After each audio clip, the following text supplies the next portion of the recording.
to the cloud. All righty. Unit 6 is all about the money.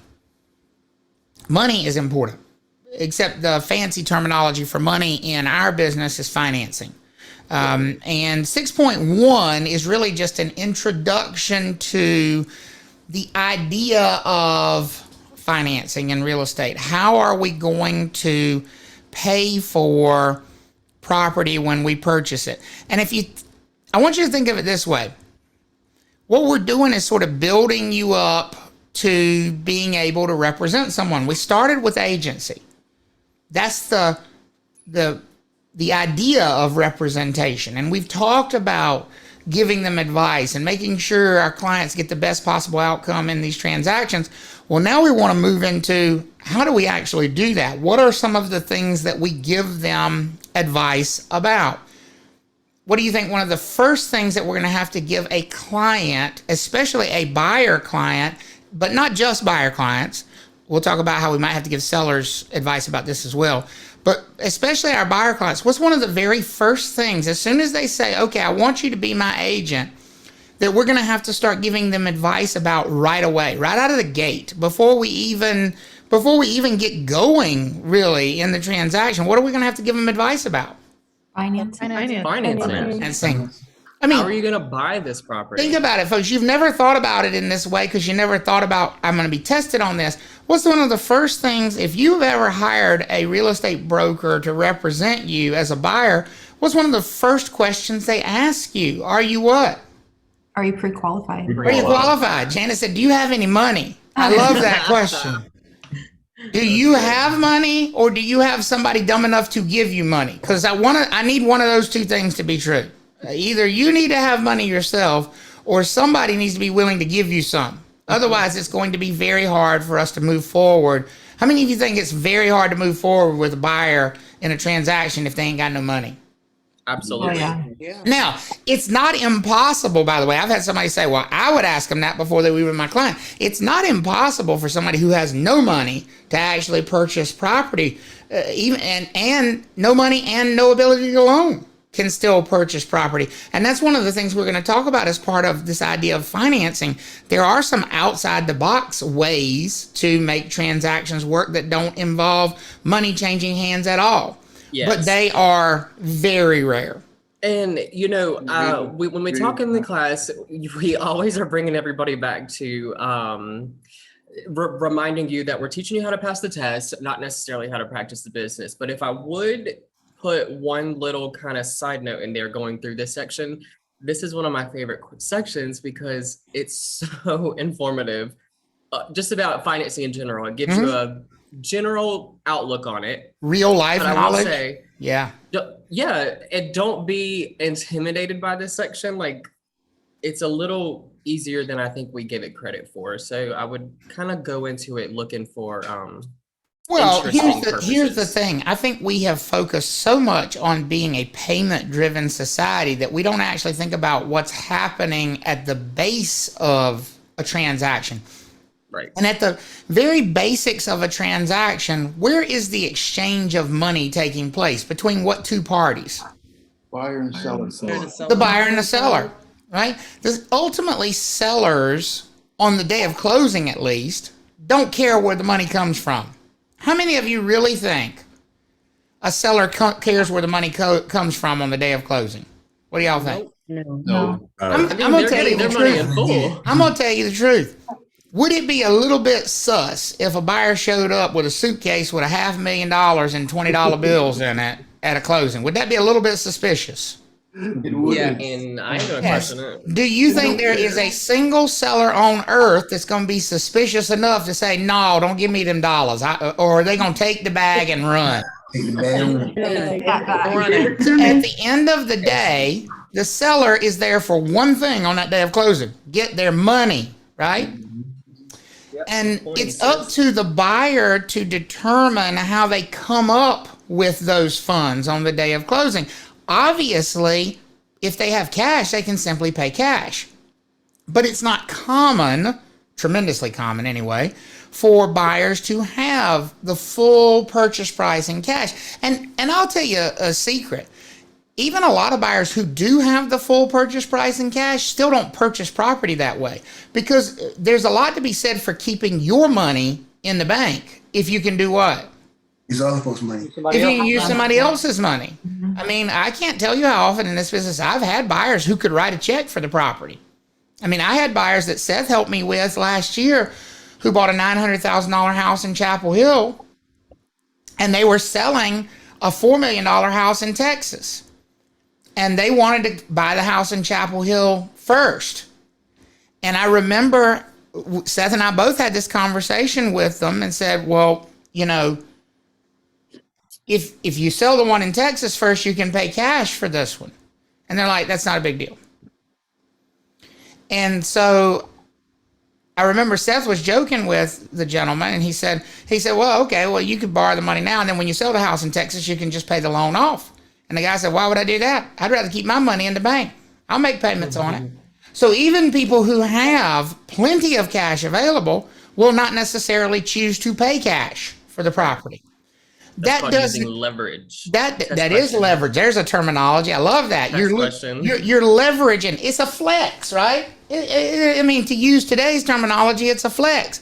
I ain't got to use my money because people want to give me money so bad. I can keep my money and use somebody else's, right?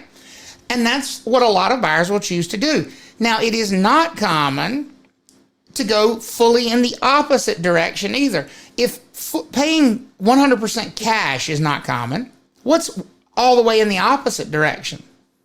Fully 100% financed. 100% financed. That is equally not common, folks. Most transactions, and I realize I'm starting at a very basic building block here, but I find that to be really important when it comes to financing. Most transactions happen with some combination of cash and borrowed money. And it is that combination of cash and borrowed money that we're going to focus on so much as we go through financing. How much of this purchase price is being brought as cash? Right. And how much of it is being used through financing or borrowing money from some outside source? Does that make sense for everybody? That's a really good point. That's a really, really good point, because, you know, just because somebody's getting a loan doesn't mean they might not be putting a hefty amount down in cash. That's exactly right. I think what happens in people's brains, Seth, is it goes one extreme to the other. They're either cash or they're finance. But the reality is almost every buyer is somewhere in the middle, some blend of them. Absolutely. So what do we always call the cash portion of the deal from the buyer's perspective, folks? When they're purchasing property and they're bringing some amount of cash, which could range from zero up to the full purchase price, what do we refer to it as? Down payment. That is called the down payment. Down payment is simply cash. That's all it is. That's all I want you to think of it as. Down payment equals cash. This is the amount of cash. So somebody said to me, so you mean somebody who's paying cash for the property still makes a down payment? Yes, a big one. All of it. Who are the only people that don't make a down payment? Sellers. The ones who What buyers are the only ones that don't make a down payment? Do you buy it cash all the way? Buyers that are borrowing what? 100%. Oh, 100% of the purchase price. Whatever they're paying the seller, they're borrowing every penny of that. Those are the only buyers who don't have a down payment. That is rare. Folks, that is rare. That is not, doesn't mean it doesn't happen. And we're going to talk about some situations where that might happen. But it doesn't mean it's common. The vast majority of these transactions are going to have a down payment. And another word for that down payment, by the way, is something called equity. You need to make flashcards for these words at the very beginning of this section. Yes. Right? And so And equity, Travis, yes.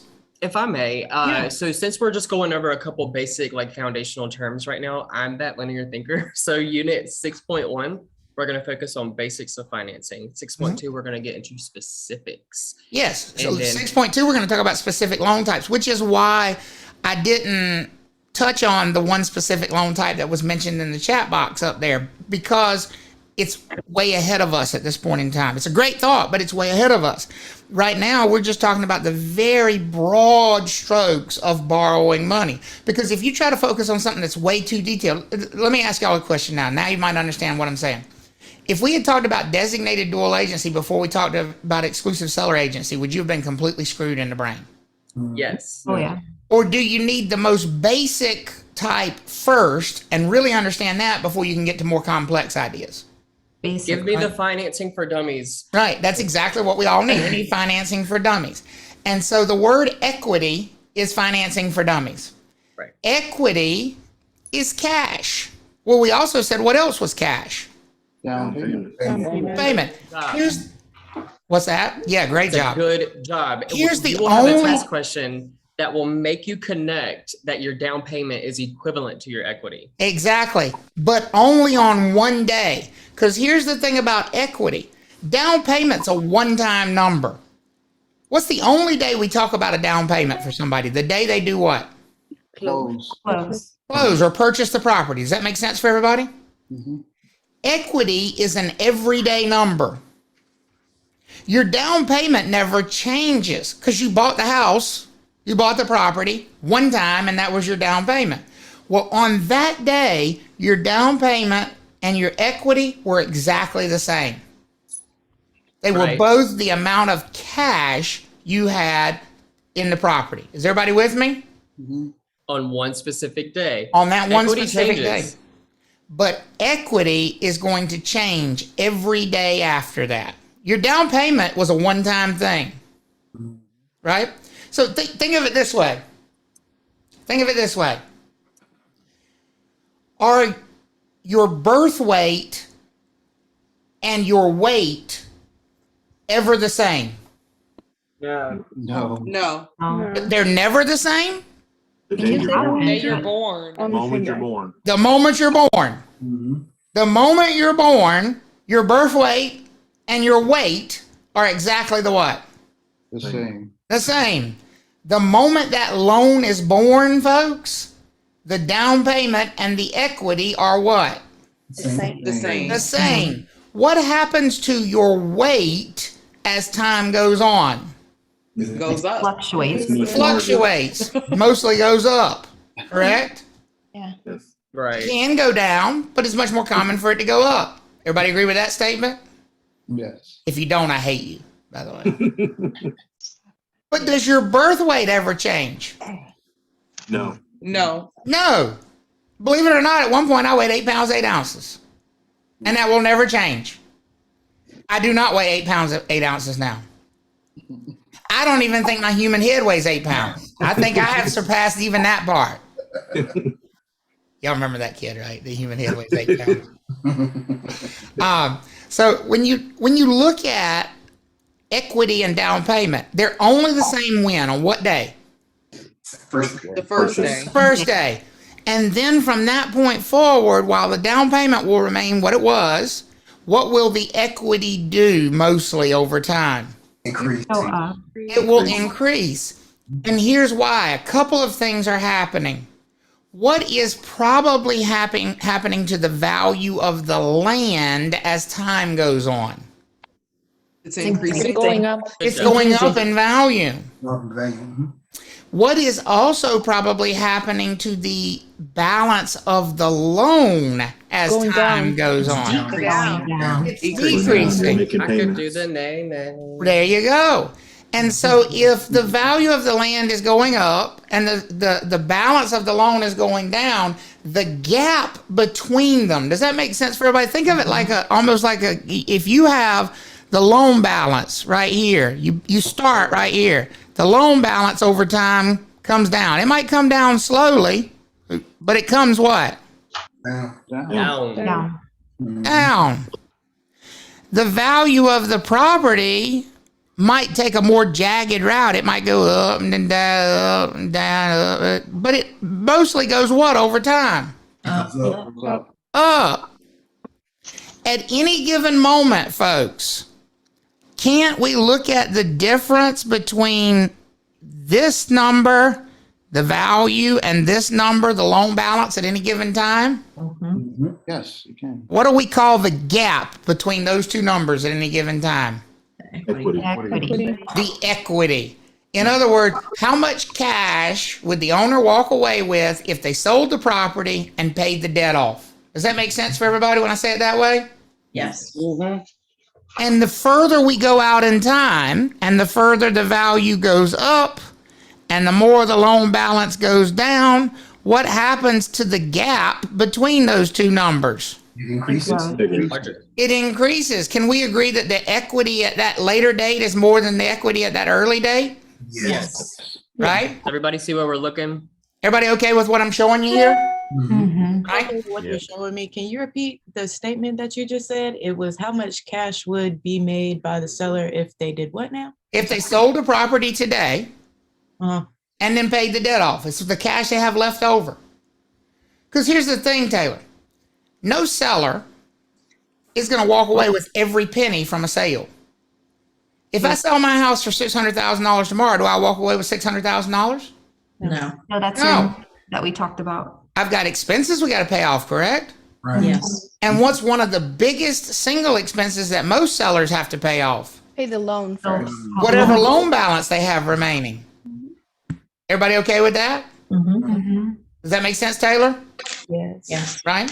So if I sell my house for $600,000 today and I owe $200,000, do I have $600,000 in equity or do I have $400,000 in equity? Or Or it's the difference between those two numbers. It's what's left over. It's the meat left on the bones after we pay off the loan. That's equity. Everybody okay with that? And here's the thing. You hear that word used so often, but you never stop to think about a definition for it. Equity is completely imaginary at all times, folks. It's a made up number until you do what? Sell it. Until you actually sell sell. the home. Don't we tell sellers all the time, you have a ton of equity in your house right now? Don't we tell them that? Yeah. Where's the cash at? The equity. Where's it at? It's going to be on the closing table. But it's only going to be on the closing table if we actually get where? To the closing. To a closing table. So here's the thing. Equity is a completely fake idea until you actually do what? Sell it. Until you sell. Until you sell. Because you only see equity when you sell. So Natalie asked a really good question. I might be having a disconnect, but tell me if you think this is right. She said, can we think of equity as profit if they sell? I would not think of equity as profit because here's the thing. Profit is a comparison of the cash you put in versus the cash you took out. Okay. Equity is related to profit, but they are not necessarily the same thing. They are not necessarily the same thing. Could someone have negative equity? Yes. Yes. If their loan balance, if that red line gets higher than the green line, what do they have? Negative. Negative equity. Negative equity. That means they owe more than they could do what? Sell. Sell it for. Than they could sell it for. Like, for instance, cars, Travis, you might be able to take that situation. And, Cars often have negative equity, don't they? Yes. Yep. When you buy a new car, what's the first thing that happens when you drive it off the lot? Depreciate. Depreciate. Appreciates. That's the green line up at the top, correct? Yep. Correct. So when you buy a car, watch this. I'm gonna draw that same graph with a car. Well, Which right now in COVID, it's gotten a little better. but I'm gonna draw that same graph with a Yes. car. Cars work the same way. You start with a loan balance and it slowly goes which direction? Down. Down. The loan balance. That's the loan balance, right?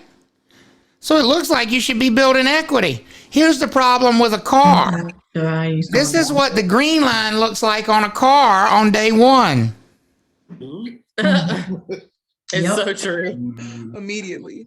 So And then it true. kind of flattens out and continues to go down over time. And eventually you will have positive equity because eventually you'll pay the loan down to a point where it drops below that green line, correct? Yes. Correct. But as long as that green line's below the red line, you don't have equity. You have Negative. negative equity. Does everybody see the difference between those two? Yep. Right? Which means if you were to sell the car, you wouldn't get cash. You've got to what? Pay. Pay money. Pay to sell it You're because you upside owe down. more than it was worth. Are we all understanding the concept of equity now? Yes. Okay. It's a big, big idea. Now remember, we're going to go back to this point. There's one day where your down payment and your equity are exactly the same number. What's that one day? Closing day. Closing. The first day, Closing. day one, closing day. That's it. After that, equity takes on a life of its own. Everybody okay with that statement? Yes. Okay. And equity is all about timing. Because here's the thing, your loan balance may slow and steady come down, but could that value be making lurches up and down at all times, right? 100%. What are you trying to time when you look at selling the property? You're trying to time when that green line is at one of the top of one of those peaks, right? Yes. Here's the thing. How many of you, just to show you how you now understand the concept that you've heard but you never really thought about, how many of you think this peak might be June of 2022? And right here, which is still a good value, might be September of 2022 right now. Absolutely. How many of you all think that's possible? It is. Yeah. For sure. And which is more equity for the seller? Even though they've paid their loan balance down by a little bit more since June, in theory, their equity should have gone up, but it's actually gone what? Down. It's gone down because the value of the property has dropped more than the loan balance has in the Right. last couple of months. If you think about it, 2007 compared to 2008. Well, Those- and that's it. So here's the thing, though. But if you look back here and say this is 2018, clearly 2022 September has far more equity than 2018. But have they lost equity in the last couple of months? Yes. A little bit. Sure, a little bit, because prices have backed off from that insane level that we saw Right. to some slight extent. How we all feel about this idea of equity now? Pretty good? Yes. Okay. I think they're getting it. Yeah, I just it- wanted to remind everybody, please turn your cameras on for attendance. This is not the section that you want to kind of hang behind the scenes. Yeah, right. You got to be involved. You got to force yourself to be involved because this can get away from you. Really, it can. So, as we mentioned, on the day of purchase, equity and down payment are the same. And so a buyer, therefore, who makes $150,000 down payment on the first day has $150,000 in equity. But from that point forward, the equity is going to adjust based on two variables: the value of the property, whether it goes up or down, and the balance of the loan going, hopefully, which direction? Down. Hopefully, the balance of the loan goes down. That's the idea of making payments. To do what with that balance? To get it to go Get down, to reduce it. So you can think of it, and hopefully now this visual will make a lot of sense to you. You can think of it like a teeter-totter. As the person takes on more debt, they make less of a down payment. They have less equity. Does that make sense for everybody? And as they pay the debt down and have less and less debt, what happens to their equity level? It goes up. Goes up. It goes up. They are opposite from each other. The reason that's such an important idea is every purchase. What do we say when we're dealing with percentages? What do we say was the magic percentage number starting point? Whenever you're dealing with something in percentages, what's the starting point? That 100%. 100%. So on the day of closing, we need 100% of the purchase price. The question is, how do we get that 100%? How much of that is going to come from the buyer in the form of cash or down payment? And how much of that is going to come from a loan? And that's where the idea of something called a loan to value ratio comes from. Loan to value is the same thing as debt. So here's what I want. I'm just going to throw a number up here and see how much you're with it. If this buyer or borrower has 30% equity, how much debt do they have? 70. 70%. Because at any given time, we have to account for 100% of the property's value. Right. If 70% of that property's value is being eaten up by debt, then the remainder, the equity, is what? Oh, 30. It's 30. If the owner has 40% debt, what kind of equity do they have? 60%. 60%. That means 60% of the property's value at that moment would show up as cash on the closing table to that seller. Does that make sense for everybody? Mhm. For real, does that make sense for I everybody? mean, that is a huge question. Are you Yes. understanding this idea of equity being the cash that you walk away with when you sell something after you've paid off the debt? So give me a thumbs up or raise your hand if you understand that a buyer who owes 40% of the property's value is going to walk away with 60% of the property's value. Talk to me. That makes sense. Yes. Okay? Makes sense. Yes. More importantly, if it doesn't, talk to me about why it doesn't, because I want to fix that. That needs to be fixed early on. Do not sit there and be quiet and think you'll get it later. You will not. These ideas will snowball on you, and you will be lost for the remainder of the next 2 weeks if you don't understand this very basic fundamental thing. You've got to speak up and advocate for yourself. Whether that's unmute, whether that's send a message to me yourself, you got to do it. Because I'm looking out there and I see some expressions that scare me. Can you put in a scenario again? Can I put it in a scenario? Okay, Erica, what do you own? Give me something that you own. The one that you just said about, let's just do the 70-30%. Okay, what do you own? That's what I'm saying. Give me something you own. So I own a home. You own a home, okay? You have 70% of the value of that home tied up as debt, okay? So what do you think your home might be worth? You give me a number. We're going to make you do the work. You give me a number. $300,000. $300,000. So Erica thinks her home has a value of $300,000. Everybody good with that? And she's saying that she has 70% debt or loan to value, which means she has what in equity? 30%. 30%, right? So we can actually do that and see what that math looks like. Can we not say 70% of $300,000? Isn't that going to be 300,000 times 70%?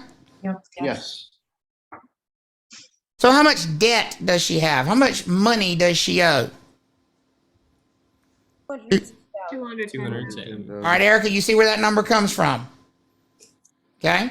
Well, we can also do the math and say, well, she has 300,000 times 30% for her equity piece, correct? Mm-hmm, which is 90,000. Which is $90,000. And coincidentally, if you look at those two numbers, look at 90 and 210. If you were to add those together, what does that add up to? The 300. value. $300,000 total value of the house. So what we're saying, Erica, is if this was your case on this house and you sold it today, how much cash would actually be on the table for you as the seller to pick up and walk out the door and run with? $90,000. That's your equity. Because the other 210 is staying at the closing attorney's office to pay who off? To pay the The debt. loan. The bank, the loan, the lender. That's exactly right. How you feel, Erica? Is that better now? Got it. Good, good. Okay, that's all we're saying here. Cynthia, is that right? I thought Cynthia. Yeah, Christina. I'm sorry. Sorry, Christina. Okay. I saw you, and Cynthia went through my brain, but I know it's Christina. Go ahead. Yeah, I don't really know how to ask the question. So help me out.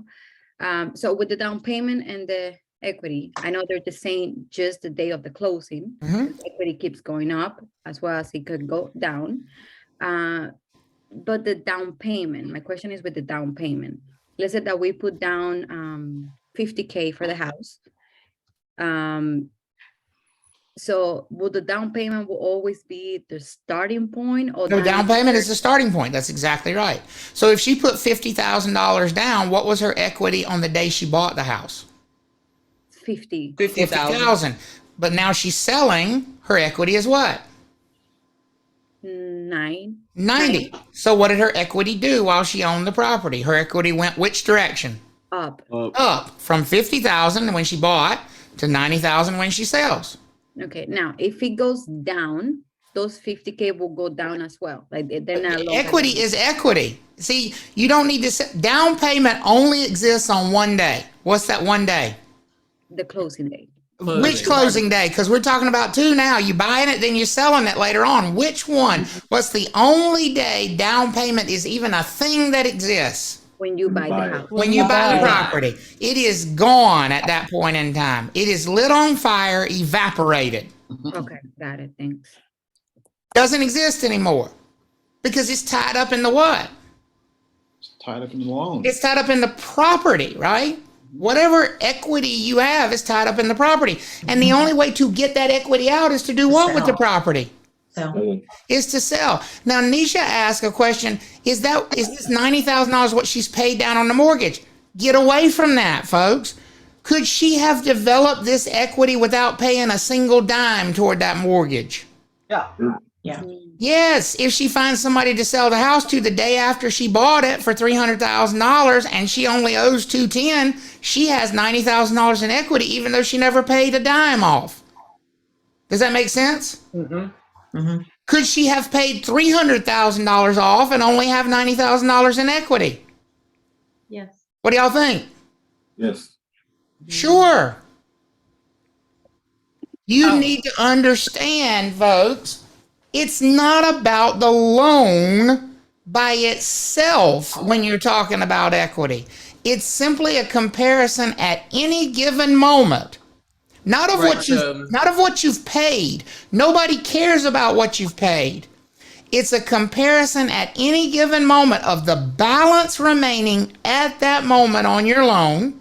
And so in this example we just did, what is the balance remaining on the day that Erica is selling this property? What does she owe on that day? $210,000. $210,000. We don't care how she got to that balance. Maybe she borrowed $250,000 and she's paid it down to $210,000. Maybe she borrowed $212,000 and she's paid it down to $210,000. Maybe she borrowed $210,000 and she's never made a payment. We don't know and we don't care. All we know is that her balance as of this day is what? $210,000. $210,000. And the only other number we care about is how much she can sell it for on that day. Is anybody gonna ask her at the closing, Erica, how much of a down payment did you make when you bought this property? No, because I'm going to be very honest. Watch your sensitive ears. I'm going to be very honest about what you say to somebody who asks you that at a closing. Fuck you, it's none of your business what I made as a down payment. The only thing that matters today is what I owe today and what I'm selling it for today. Does that make sense for everybody? Right. See, why do I do that? Not just to be coarse. I'm not doing it to be coarse. I'm doing it to put an exclamation in your brain. You're too hung up on these loans. That's not the way ownership works. Ownership is all about only times when we change ownership. And the only time we're going to even care about the loan balance is when we change ownership. When you buy and when you what?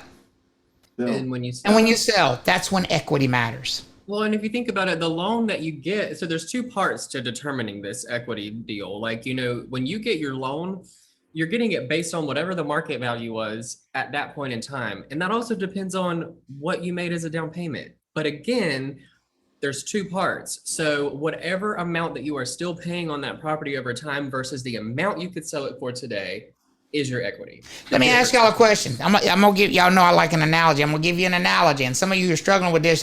I bet you won't struggle with this analogy. You get married, and on the day you get married, you only have $20 between the two of you. 20 years later, you get divorced, and you have $100 million in the bank. Are you going to sit there and figure how much you put in to that $100 million over the course of that marriage? Are you going to figure how much money you had on the day you got married? Or are you going to say, hell to the no, you're going to give me half of what we got today? Yeah. If I got a prenup today. Equities just like that.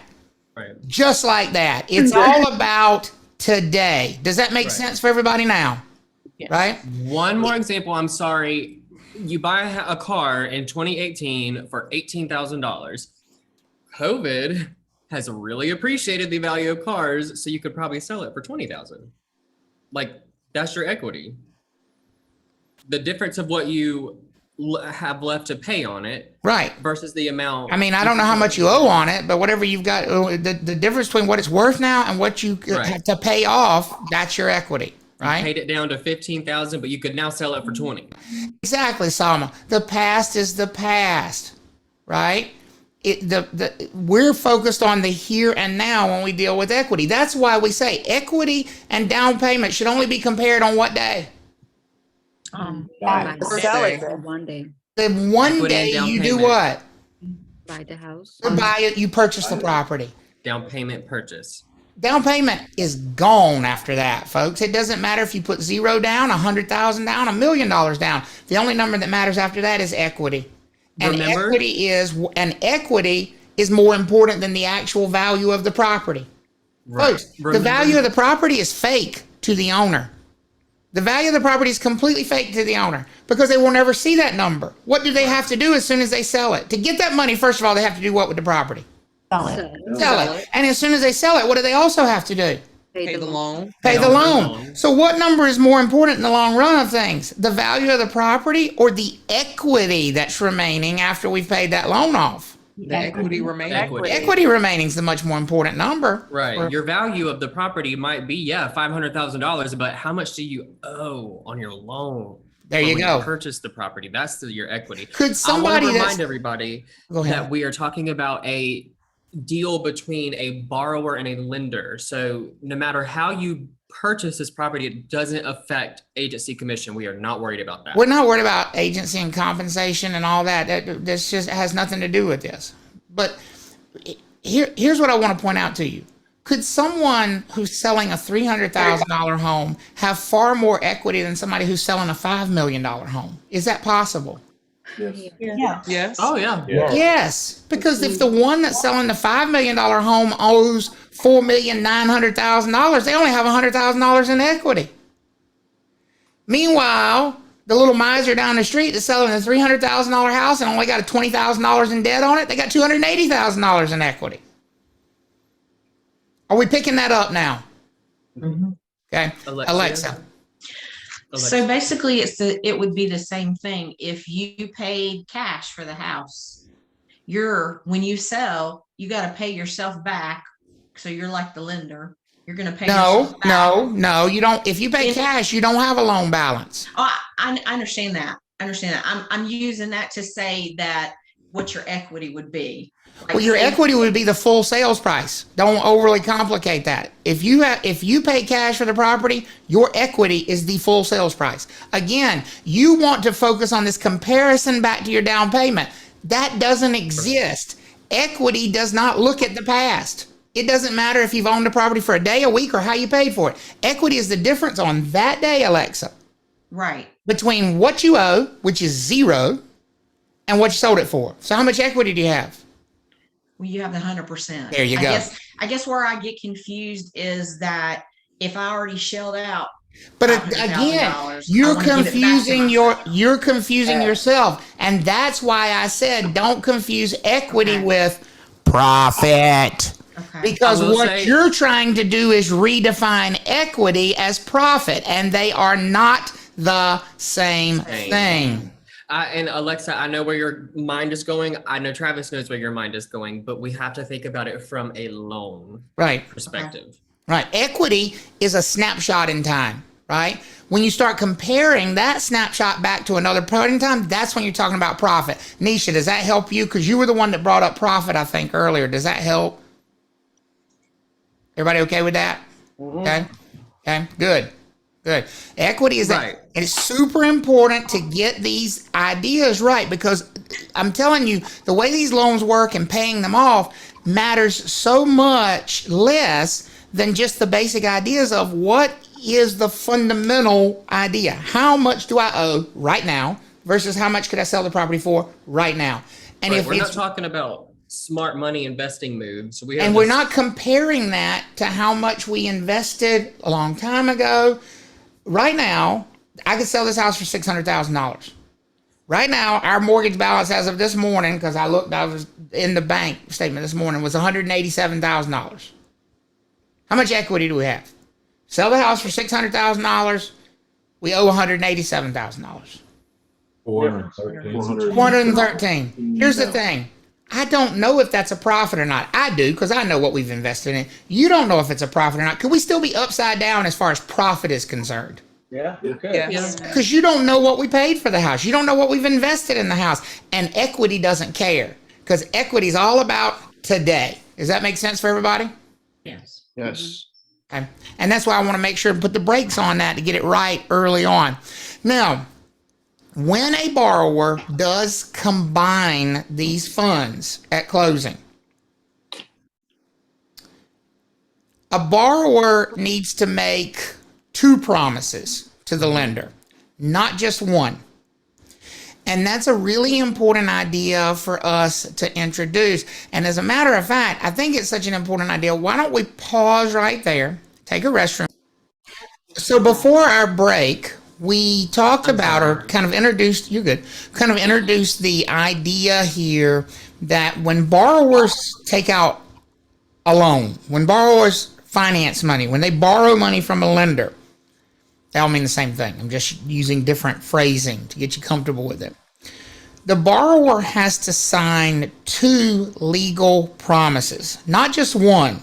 Those of you that have been to a real estate closing before, you realize there are a lot of documents that get signed at that real estate closing. Absolutely.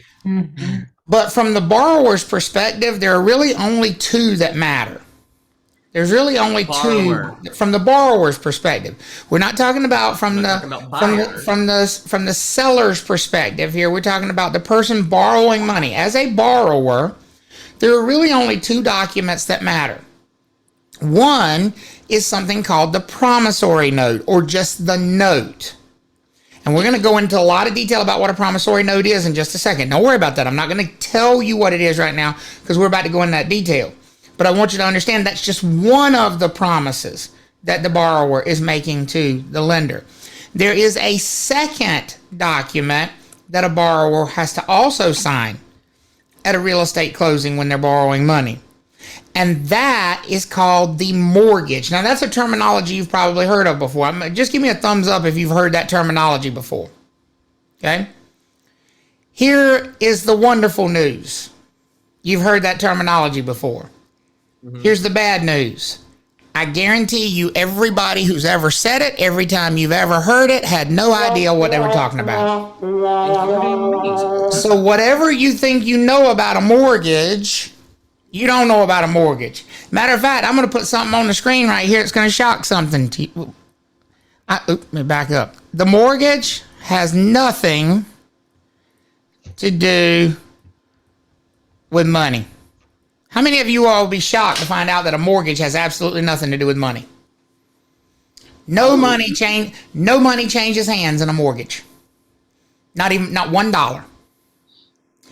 Because the mortgage is actually a promise of collateral. Now, that's a word that some of you know what it means and some of you don't know what it means. It's also one of those words you've heard a lot and you just breeze past it. Like you don't really know what it means. What is collateral? In your own, you can put it in the chat or you can speak up. What is collateral in your own definition? What does that mean when we have collateral for something? Something physical. Something held for money. They can- Something held that's got some value. Isn't it like a threat?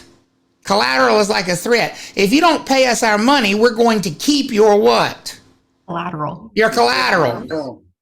If you go to a pawn shop, if you walk into a pawn shop and you want to borrow money, what's the first thing they're going to want to see? Collateral, right? They want to see something that has value.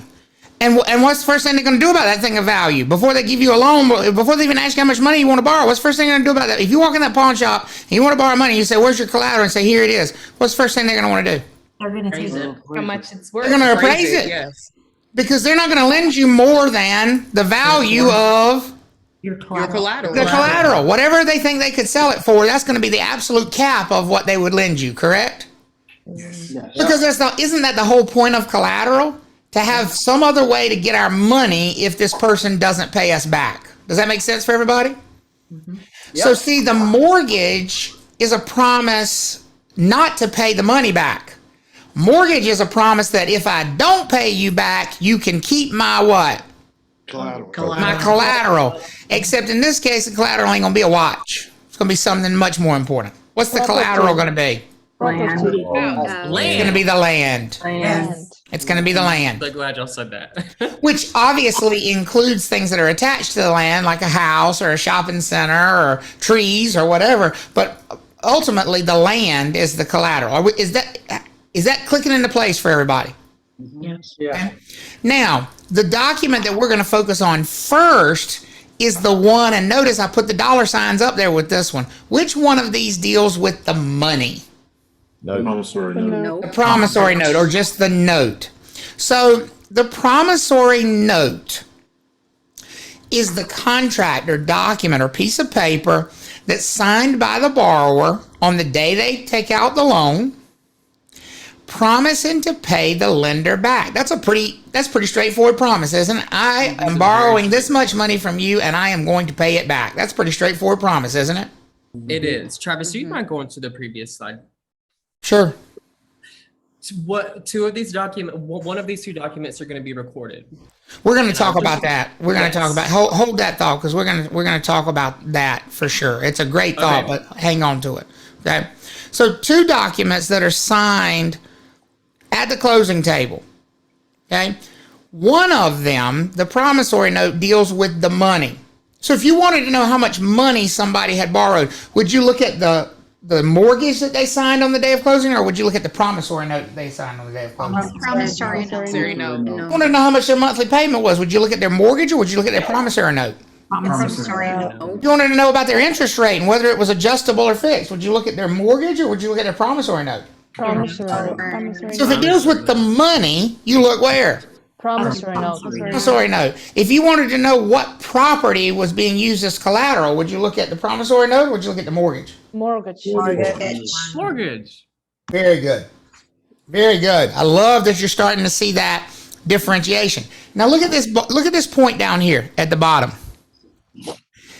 It says the note has to be signed by anyone who's taking responsibility for repaying the loan, not necessarily the owners of the land. Because again, the note doesn't have anything to do with the what? Land. The land. The lender usually will want the owners of the land to be responsible for paying back the money. But that's not required. In other words, could your mama take out a loan for you to buy a house? Is that possible if the lender would agree to it? Yes. Yes. So let's give that scenario again. Danielle's mama takes out a loan for Danielle to buy the house. Who's going to be the owner of the property? The mom. Danielle's mama takes out a loan for Danielle to buy the house. Who's going to be the owner of the house? Danielle. Yeah. But who's That's going the to thing owe here. who's going to owe the money? The mom. Danielle's mama. And that's what you need to understand, folks. That's why there's two documents. So let's go back up to this slide. In that scenario right there, who would be signing the note? Danielle or mama? Mama, the borrower. Mama, the borrower. That's why we put a big emphasis on borrower, not buyer. Right. Who would be signing the mortgage, giving collateral? Danielle, the buyer. Danielle. Here's the thing. Danielle doesn't sign the note because Danielle's not borrowing the what? Money. Mama doesn't sign the mortgage because mama doesn't own the what? The land. And the land. Does that make sense for everybody? Why it's two separate documents? Yes. Big difference. Now, most commonly, it's all the same. Most commonly, who owes the money? The people who what? The land. Who own the land, right? The people who own the land owe the money. It mostly matches up, but it's not 100% required that it match up. Let me tell you when it's also not required that it match up. Can we have like a married couple as an example who purchase a property together, but one of them's got really bad credit, so only one of them goes on the loan. Only one of them is actually borrowing the money. Is that possible? Yes. Yes. It sure is. Which, Travis, I know you'll probably get to this, Okay. but this is probably either a quiz question or a midterm question. What document must all owners sign? Well, we're gonna talk about that, but they It's a quiz. probably could answer it already. What do y'all think? Which one would all the owners sign? The mortgage. Mortgage. Move to the deed. Collateral document, mortgage. Mortgage. Financing it too, though. No. No. Because if you're paying cash, you don't have to worry about it. Who owns the property? Danielle. Just Danielle in our case. If a married couple buys the property, who owns the property? Both of them. Both of them. Owners sign mortgages, folks. Borrowers sign notes. Borrowers I have a sign notes. question. Go ahead, Christina. Yeah, so with that, because that was my case as well. I was not able to be on the loan because I was not 2 years in the company. So they kind of take me out of it, but I am on the deed. So it's kind of the same thing. Like You're an owner of the property, but you're not a borrower. Okay, so this is what we're talking about right now, right? That's correct. I'm in the mortgage. Okay. You're on the mortgage because you're an owner, which means you are giving up your collateral in the property. But you're not on the note because you didn't what? Sign. Qualify. Wait, I still didn't sign. Where you're not paying. But why didn't you sign? Because you didn't what? Qualify for it. No, it's not that you didn't qualify. You didn't borrow money. See, that's the one. Okay. That's what you've missed, Christina. You still think you borrowed money. Baloney. If you didn't sign the note, you didn't borrow the money. Who borrowed the money, Christina? My partner did. There you go. And they're the Which is only whoever one who borrowed signed. the money. So who signed the note? He did. That's it. So whose credit is tied up in the note? Who owes the His. money? His. His, Yeah, and only his. There is no way anything about that note will affect you because you didn't what? Didn't borrow the You didn't borrow money and you didn't sign the note. Everybody okay Right. with that? There's a reason that Travis wants you to get to that root of what you're saying. Like, no matter why you didn't borrow the money, you just didn't borrow the money. That's it. Whether you didn't qualify, you didn't sign, whatever. There's a lot of rationale reasons that got you there, but ultimately on the day the money was loaned, you are not a borrower. And so you don't sign the note because the note has nothing to do with the property. Does that make sense for everybody? Yes. The note only relates to the money involved. Everybody okay with that? You won't see anything about the land on the promissory note. You won't. The land will not be mentioned on the promissory note. Promissory note won't even mention the address of the property. Won't say a thing. money. Because promissory notes only talk about one thing. What is that? Money. Borrow this Money. money, now you're going to repay it. Repayment of money. So the promissory note, because it only deals with money, it is a very long contractual promise to not just repay. That's an oversimplified version of a promissory note, but not just repay it any way you want to. Do you think the lender's going to let somebody sign a promissory note that says, I'm going to pay you back and just leave it at that? No. Probably not. No, because then somebody would miss 5 or 6 payments and be like, dude, I'm going to get you your money. I said I was going to pay you back. Do you think the lender's going to be one specific? You got to pay every month. Yeah. Yeah. And you got to pay a certain amount every month. Right? And so the promissory note is very specific about a lot of things about the money. Yes, we're going to pay it back, but how long do you have to pay it all back? You need to know the name for that. That's called the term of the loan. What do you think the most common term is for a residential mortgage note? 30 years. 30 years. 30 years. Term. 30 years is the most common. There are 15-year notes. There are 20-year notes. There are even 10-year notes. But 30 is by far the most common, with 15 being second most common. Now, just like any other note you sign, a car note, Right. the payments are going to be directly impacted by the term. The longer the term, what happens to the payments, the monthly payments with a longer term? They go down. They get smaller. They get smaller, which is why people choose longer terms, because it makes the payments more manageable on a monthly basis, correct? Yes. I mean, the huge advantage of a 15-year note is we're going to pay the debt off in 15 years. What's the huge downside to a 15-year note? Payments. Payments are higher. Payment is going to be significantly higher than on the 30-year note. Is that connection happening for everybody there now? Yes. Yeah. So the term of the loan is very important. How about the interest rate? Do you think it's going to be important that the note outline what the interest rate is on that money? Yes. Yes. Yeah. How about That's this? going to affect your payment. Because that affects your payment. Because remember, interest is built into that monthly payment. The higher the interest rate, the more interest is tacked into each payment, correct? Correct. How about this? Can that interest rate change? Do you think that the note needs to be specific about whether that interest rate is going to stay the same for that 15, 20, 30 years, or whether it can adjust during that 15, 30 years? What do you think? Definitely. Best to get the last rate. And the adjustment. Absolutely. Yes, How about but if- why? People- Why is that important? Why is what important?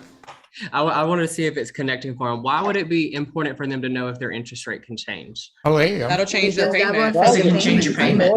Your payment can change that payment tremendously if that interest rate changes. Absolutely. And so people need to know that when they're borrowing the money, if that's even a potential that could happen, right? Yep. How about, I've had people say to me, well, what's the late penalty if I pay my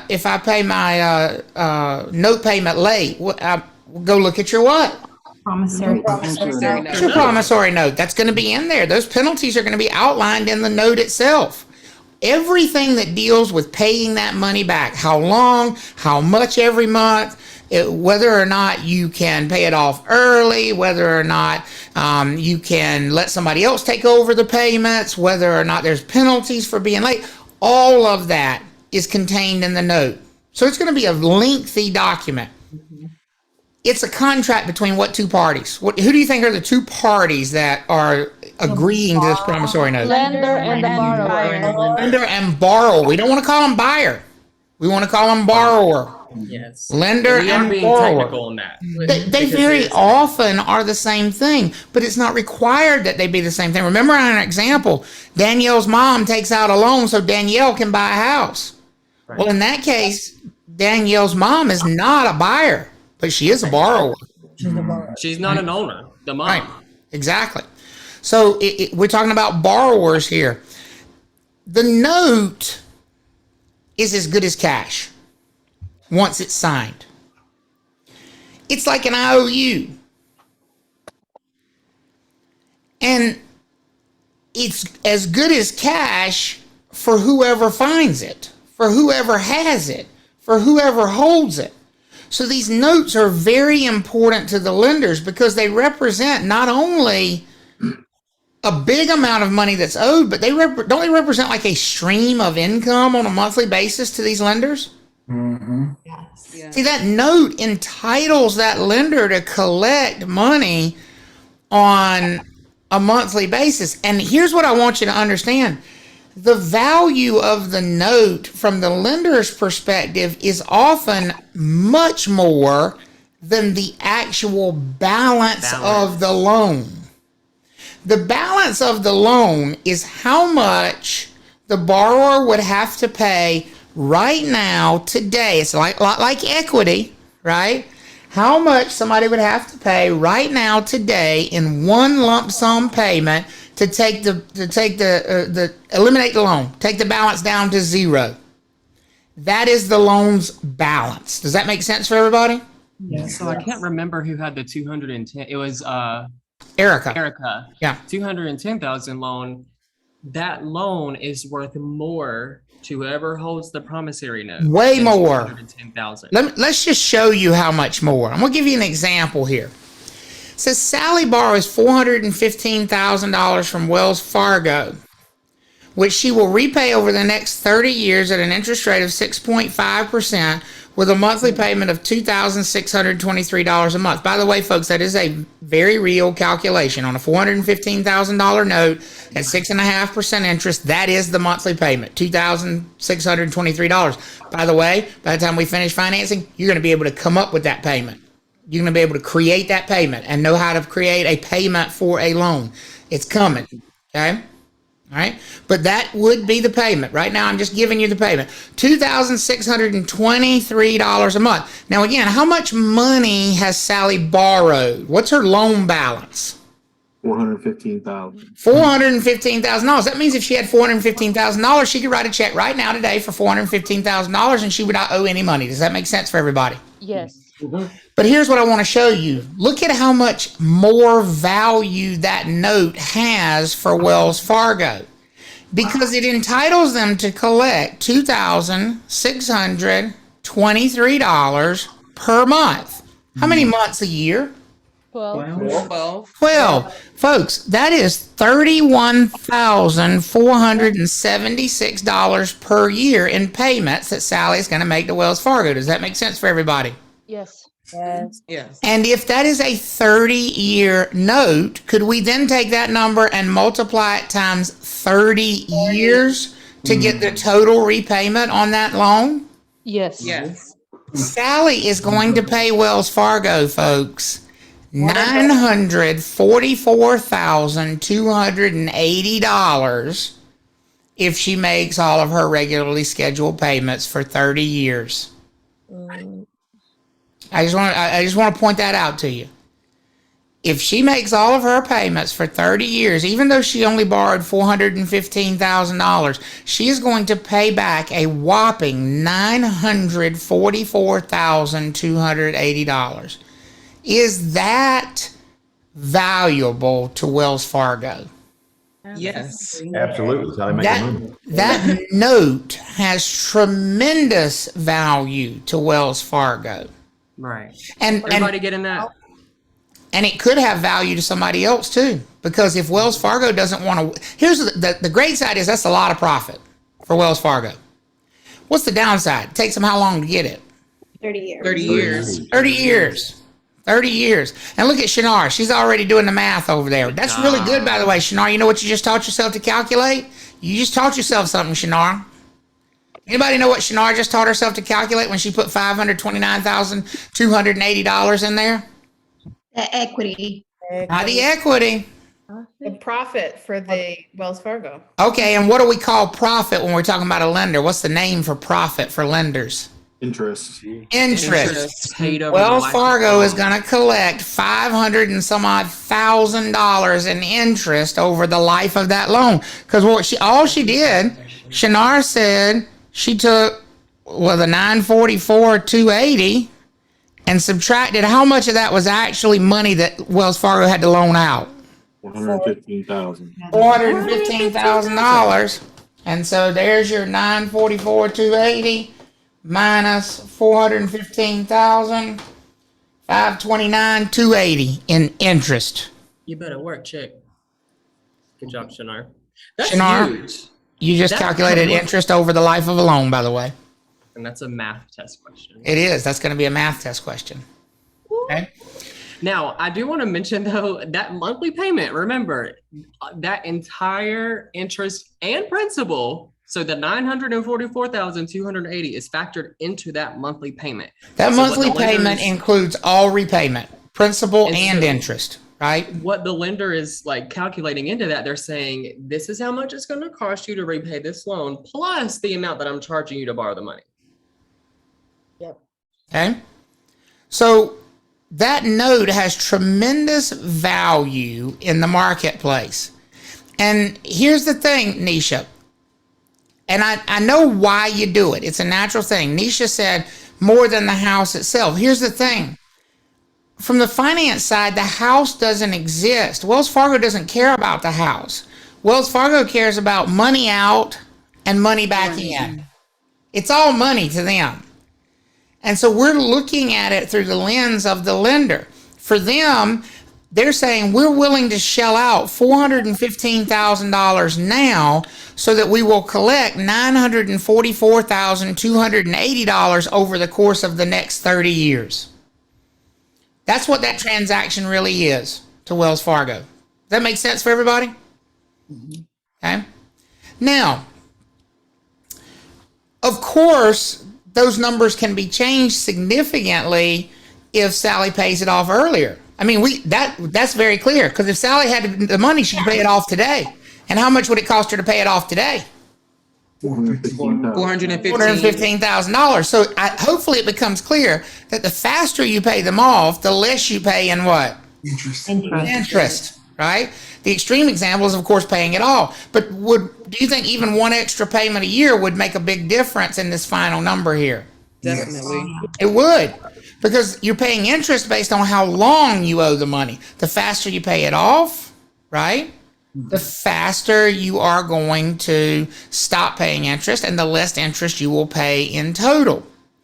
Now, I just wanted you to see that through the lens of the lender for just a second to kind of give you an idea of just how much value these things actually have from the lender's perspective, because they are tremendously valuable from the lender's perspective. Now, you've seen this slide before. I'm going to repeat it several times. I just want to remind you, we're still focused on only one of those documents so far. What document have we focused on up to this point of the two documents? Promissory note. The promissory note, right? The promissory note.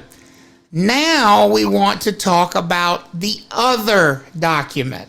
And what do we say the name was of the other document? Mortgage. A mortgage. So now we're no longer talking about money. What are we focused on now? Land. Collateral. Focus on the land, the collateral. There you go. That process is called hypothecation. That's a very fancy vocabulary word. You hypothecate real estate. That simply means land as collateral. Hypothecation means land as collateral. When I go to a pawn shop, they're not taking land as collateral. What are they taking as collateral? Property. A lot. Personal property, right? They're taking a watch. They're taking a chainsaw. They're taking a gold chain. Some piece of personal property that I own. Hypothecation refers to that process, but specifically when the collateral is what? Land. Is land. Here's why we have to talk about land as collateral being different. If you go to a pawn shop and you want to borrow money, what do we say the first thing they're going to ask you to show them? Personal property. Personal property, some collateral, something that has value, right? Mm-hmm. What are they going to do before they lend you money on that collateral? Appraise Check it. the value. Appraise of it. what They're going to appraise it. They're going to look at it and say, yeah, we'll give you $2,000, $5. whatever it is. Okay.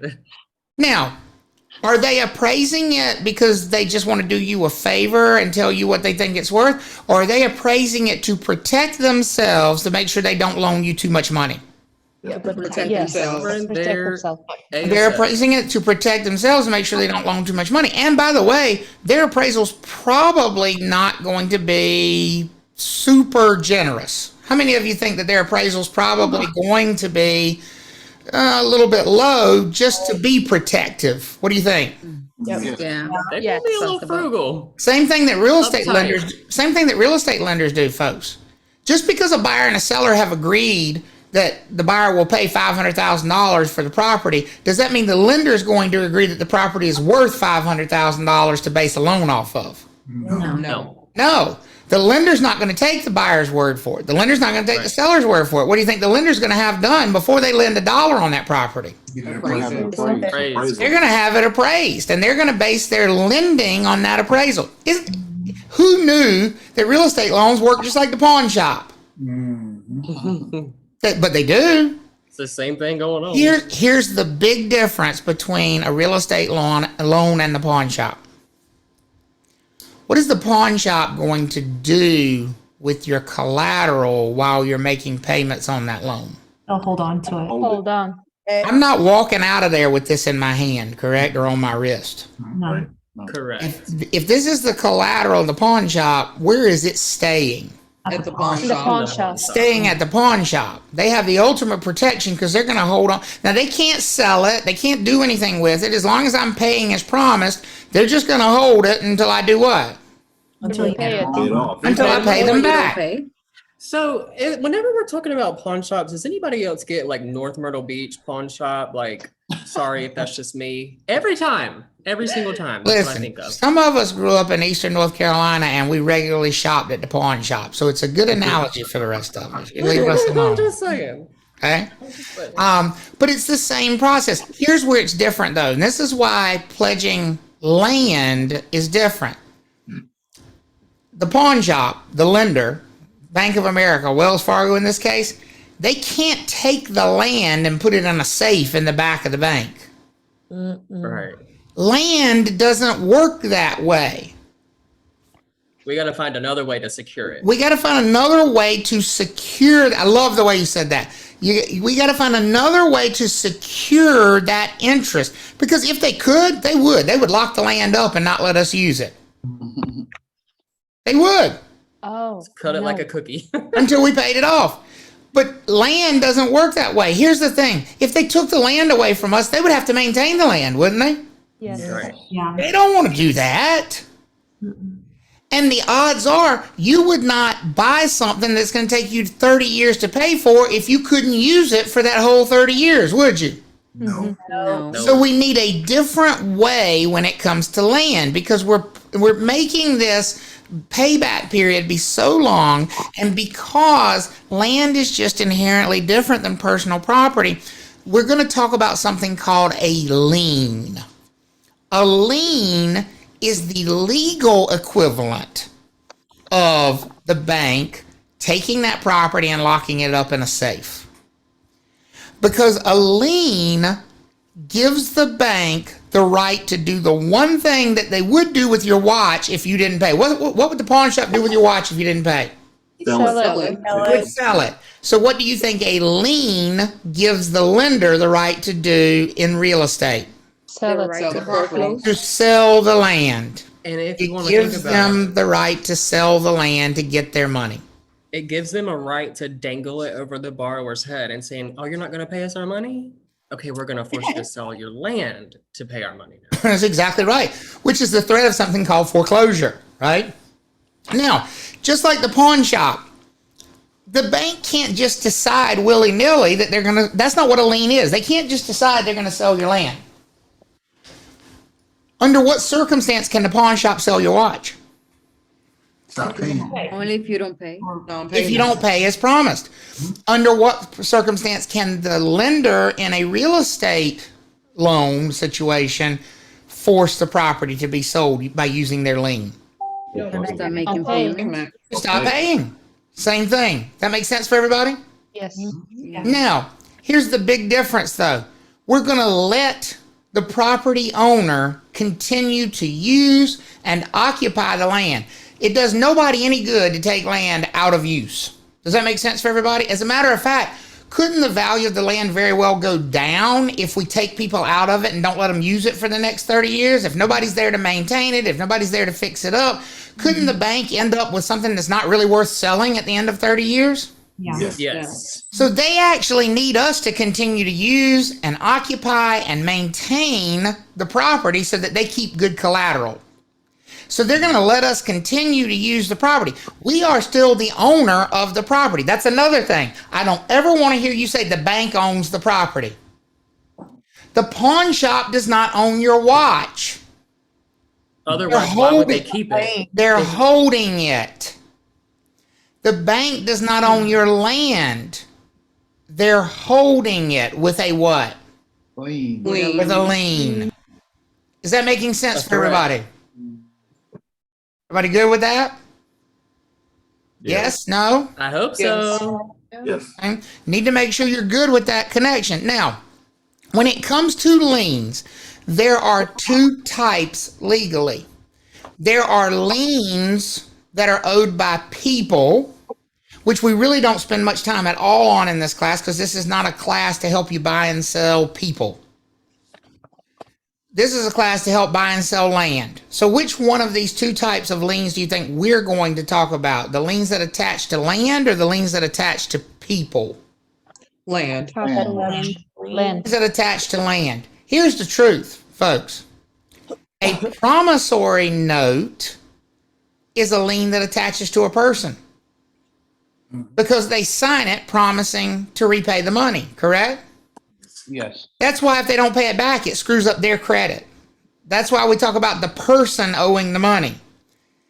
That's not the same thing as a specific lien. A mortgage is a specific lien because the mortgage attaches to that one piece of what, folks? Land. Land. Land. It gives the lender the right to do one very important thing if the borrower stops paying as promised under their promissory note. So as long as the borrower follows the promissory note, the lender can't do anything with this specific lien that they have on the property. But if the borrower defaults on the promissory note, then we're going to move to that other legal document, that other promise that the owner of the property has made, called the mortgage.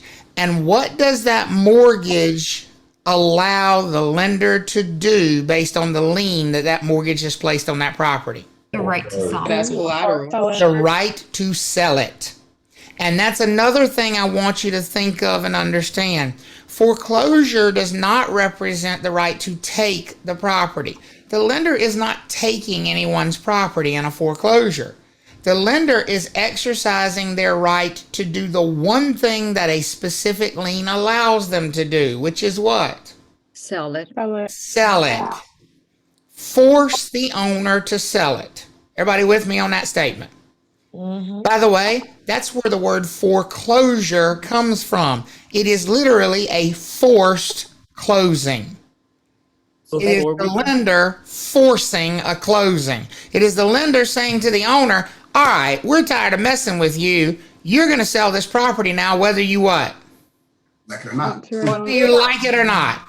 We're forcing you to sell this property. Jessica, you had your hand up. Yeah, so maybe I'm getting, because I watched the video that you did, and you said you added slides. So is this kind of similar to like the legal title and the equitable title? Or are we going to talk about that later? We're going to talk about legal title and equitable title, but that's a distinction you don't need yet. Right now, title is just ownership, okay? And so what a specific lien gives the lender to do is to do what? Sell. Right to sell. Sell it. But only if the borrower has defaulted on the other document that they signed, called the what? The Promissory note. Well, the promissory note. So let's go back to the example with Danielle and her mama. Mama takes out a loan for Danielle to buy a property. Everybody good with me? Yes. On the day of closing, who signs that promissory note? Mama. Mama. On the day of closing, who signs the mortgage? Danielle. Danielle. Because Mama is owing the money, Danielle is giving the collateral. Everybody with me on that? Yes. Lender don't care. They got collateral. That's all they care. Mama stops paying. Danielle ain't got no, even, watch this. How about if Danielle's giving Mama the money and Mama's putting it in her pocket and she stops paying? Can she stop paying? Yes. Yes, it's her loan. It's her promise. Here's the danger in that. See, Danielle thought she was getting out good on this deal. Oh, Mama owes the money, but I get the house. Whose land is going to be foreclosed on when Mama stops making them payments? Danielle's, because Danielle owns the property and Danielle gave the collateral, and somebody's going to show up at Danielle's door and say, it's time for you to sell. Right. I know that sounds a little specific and dramatic, but Travis, did we not have somebody else in our class, last class, who's very specifically in that situation? Very. And we got them figured out, but still. Very specifically in that situation. It can happen. It's not common to have it separated like that, but it can. So when we talk about specific liens, and remember, we're focusing on specific liens. When we talk about specific liens, they only attach to how many pieces of property at a time? One. Just one. Which means the lender can only force the sale of that what? One property. One property. Even if Danielle owns 10 other homes, can the lender come in and foreclose on those 10 other properties to get their money back on this one? No. Is there anybody that's not connecting that?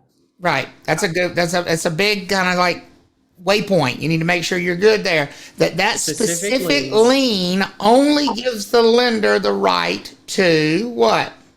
To the property, the one close or force the sale of that one property. Jamaica asked, if that happens, can she pay off the loan if she's not on the note? Are you talking about Danielle? Can Danielle pay it? Yes. I mean, I assume she can, unless her mom tells her, no, you're not going to pay it. I mean, it's her mom's note. If she says to her mom, well, I'll pay the note, well, that'd probably be a good idea if she doesn't want to have her property foreclosed on, correct? Yes. Correct. But did Danielle put herself in sort of a precarious situation when she created this situation of having somebody else who doesn't own the property owe the money? Yes. Because generally speaking, if you think about it, what's the biggest single incentive lenders have to force people to pay? Seth mentioned this earlier. What's the biggest single incentive? They don't foreclose very often. What do they do a lot more than foreclose? They threaten to foreclose. It ain't much of a threat to Danielle's mama to foreclose. What are they gonna call her and say, ma'am, if you don't pay, we're gonna foreclose on this property? She's like, I don't like that girl no more anyway. Lord. Take her shit. It's fine with me. She might. It's not much of a, see what I'm saying? It's not much of a threat unless you are the owner of the property. Then it's a big threat. Big threat. Yeah. Oh, you want to stay in your house, your property? You better pay us. You better pay us because you gave us like, collateral in this thing, right? Danielle's mom's gonna be like, I'm out in the Caribbean. What y'all talking about? I'm vacationing. Like, Jordan, you had your hand up. Based on those circumstances, it'll probably be wise to have an agreement and document and probably notarize between the actual person that's signing the note and the person that's holding the collateral. Yeah, I think so. But here's what would be a lot more wise. Don't set it up like that in the first place. Okay. What would be much more wise is simply have the owner of the property be the one signing the note and promising repayment of the money. Because when those two are matched up, it just makes much more sense. But you're not wrong, Jordan. If for some reason that situation had to exist, maybe Danielle couldn't get a loan and Mama could, I would say you probably need to have some clear legal agreement between the two of them, because you're asking, it's a recipe for disaster. yes. Right? And Travis, you mentioned a little earlier, like usually it's going to be the buyer, the owner, who's going to sign that note. But this is just for mere example purposes of what's possible to understand that yeah. they are two separate promises, right? And I just wanted to mention too, I threw something in the chat. This is how I remember it. The SP in specific property stands for, specific lien stands for specific property, one property. A previous student had also said general liens attached to a person, like an army general. Right, there you go. But to me, specific is what gives it away. Specific means one specific piece of property, one piece of land, one lot. Okay. Now, because it's what really, does the lender have a lien on the house or does the lender have a lien on the land? What do y'all think? The land. Land. No, Shane, that was not a bottle of Jim Beam. First of all, it's too early for that. Second of all, I ain't drinking no Jim Beam. Come on, that's like mid-shelf at best. That's like an insult to the bourbon collection that's in the other name in there. You know, that's not certainly not shots. I can tell you that. That'd be a lot smoother than Jim Beam for that. So the mortgage is the collateral document. Remember, a mortgage is not a loan. What document is the loan? The promissory note. The promissory note. Promissory Right? note, yeah. The promissory note is the loan. The mortgage doesn't deal with the money. The mortgage deals with the collateral. In fact, one way to think about it, and this will hopefully help you bring your brain around to it. The mortgage is only going to matter if the promissory note has already failed. The mortgage is backup. It's like insurance for the promissory note. Here's the thing. When does the lender never need collateral?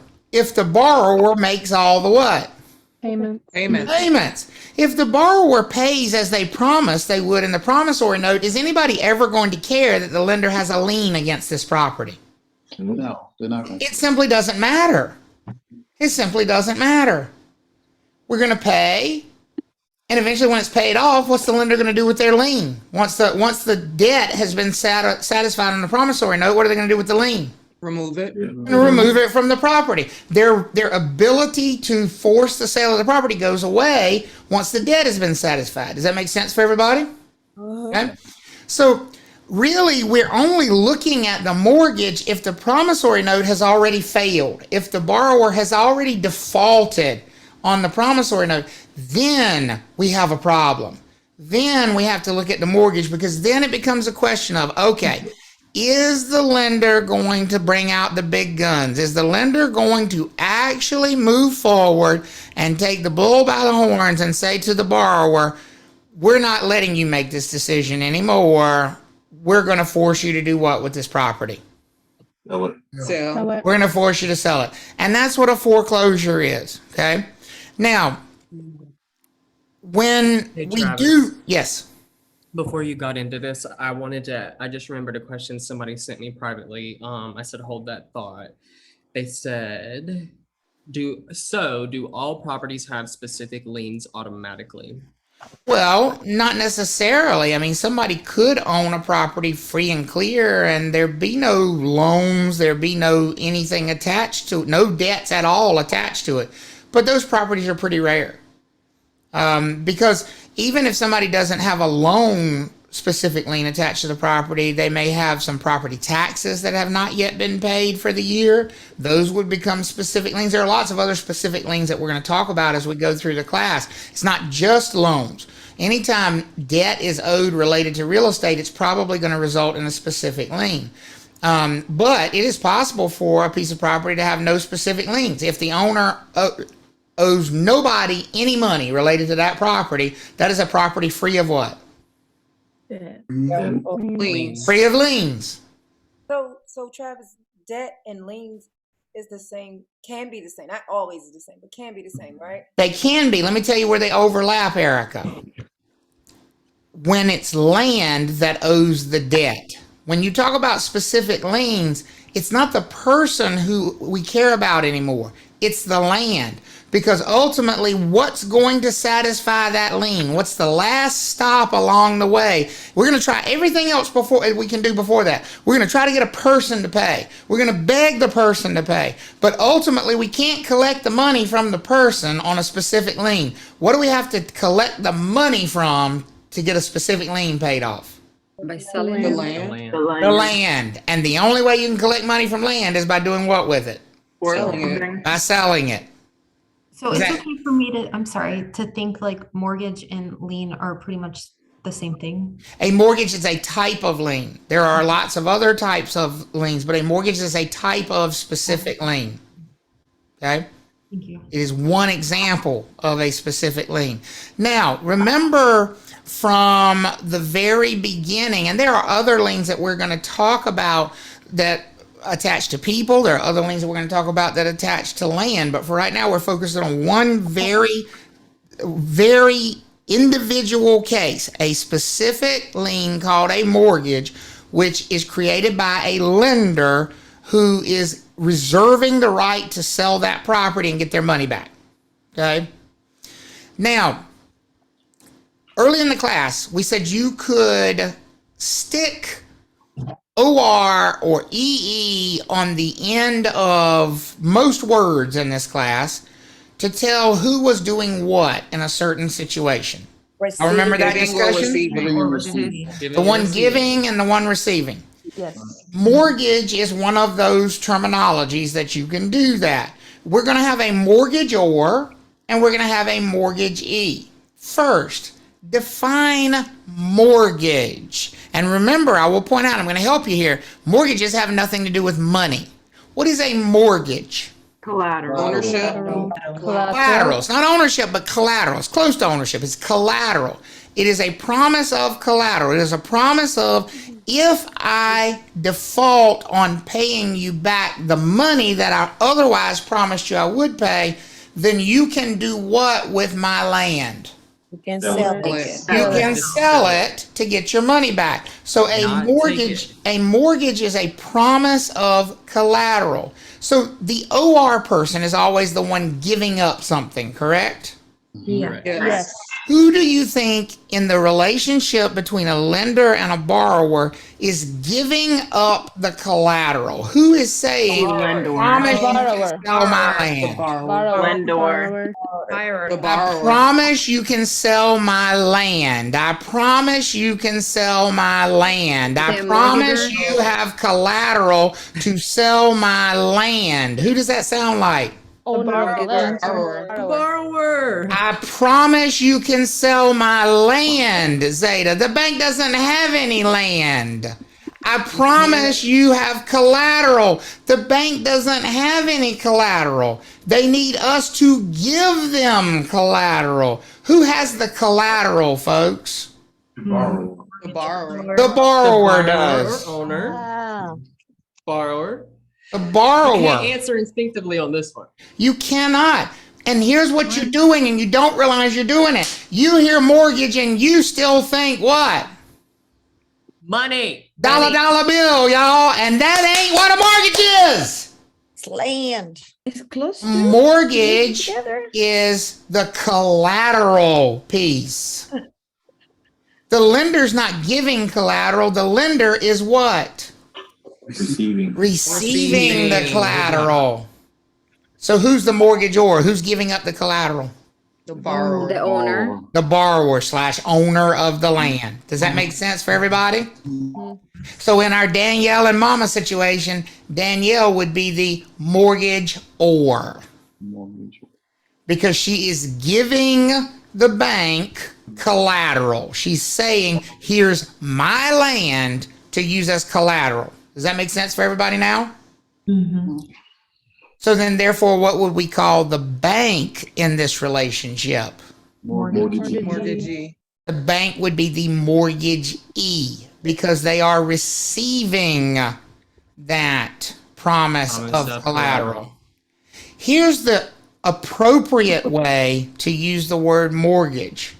What you've always heard is that you get a mortgage. Wrong.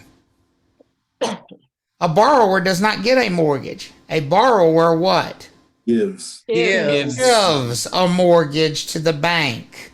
I am mortgaging my house. I am mortgaging my property. I am mortgaging my land. I am giving the lender my land as collateral for this loan. Does that make sense for everybody when I say it that way? Yes. That makes the borrower the mortgage what? Mortgagor. Or they are the one giving. Stop trying to memorize it. If I say giving, you already should know what suffix is going on the end of it, right? Mortgagee. Or, giving. Some of you are hard-headed. Giving what? Or. So if I'm giving collateral, I am the what? Forget the first part of the word. What's the last part? Or. I'm the mortgage or. If the bank is sitting there saying, we want your collateral, we need your collateral, we need you to sign this document giving us collateral, what is their name? Mortgagee. Mortgagee. Take it. Mortgagee. Janet? Why, I'm just thinking for the future to tell people, why is it such a mistake? Like, why does the world say this? Because they're dumb. But is there like some other like I feel like even when I've gotten mortgages that I've never Of knew, course you have. Everybody uses it the wrong way. It is universally misused. they're just dumb. It is universally misused. But I'll tell you why. It comes from laziness.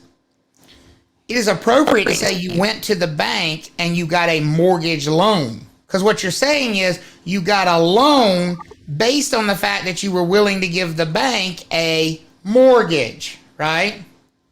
But we've gotten lazy with the verbiage. So instead of saying I got a mortgage loan, I went and got a what? Mortgage. A mortgage, which is wrong. That is a bastardization of the term. It is the wrong way to use it. It is backwards, right? Timothy said, it will probably work best for me to automatically replace the word mortgage with collateral whenever I see it. There you go. There's a great trick. If you see mortgage, replace it with collateral because it makes it clearer, correct?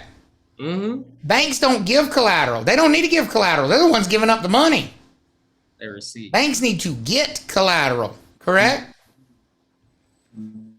Does that help so far? Otherwise, why would they give you money? Just for the promise to repay it without threat. That terminology can be confusing. So here's our same slide. We're back again, just reminding ourselves the context of this thing. On the day of closing, the day that loan is issued, how many promises need to be made before we walk out of that room? Two. Somebody that's borrowing money needs to sign what document? Promissory note. Promissory note. The money. Somebody who owns land needs to sign what document giving collateral for that loan? Mortgage. The mortgage. Usually, that somebody is the same person. Does it make sense now that usually it is more comfortable that the person borrowing the money be the same person who owns the land giving the collateral? Yes. Yes. So most of the time when you sit at a closing, the same person is signing both of these documents. Does that make sense for everybody now? Yes. Because I think people need to understand, well, why are they signing two documents? Why are they not just signing one? Well, they're signing two because sometimes it's not the same person. Sometimes it's not.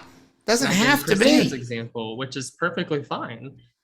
It's just an example. It doesn't have to be the same person. That's exactly right. It does not have to match. Most of the time it does match, but it doesn't have to.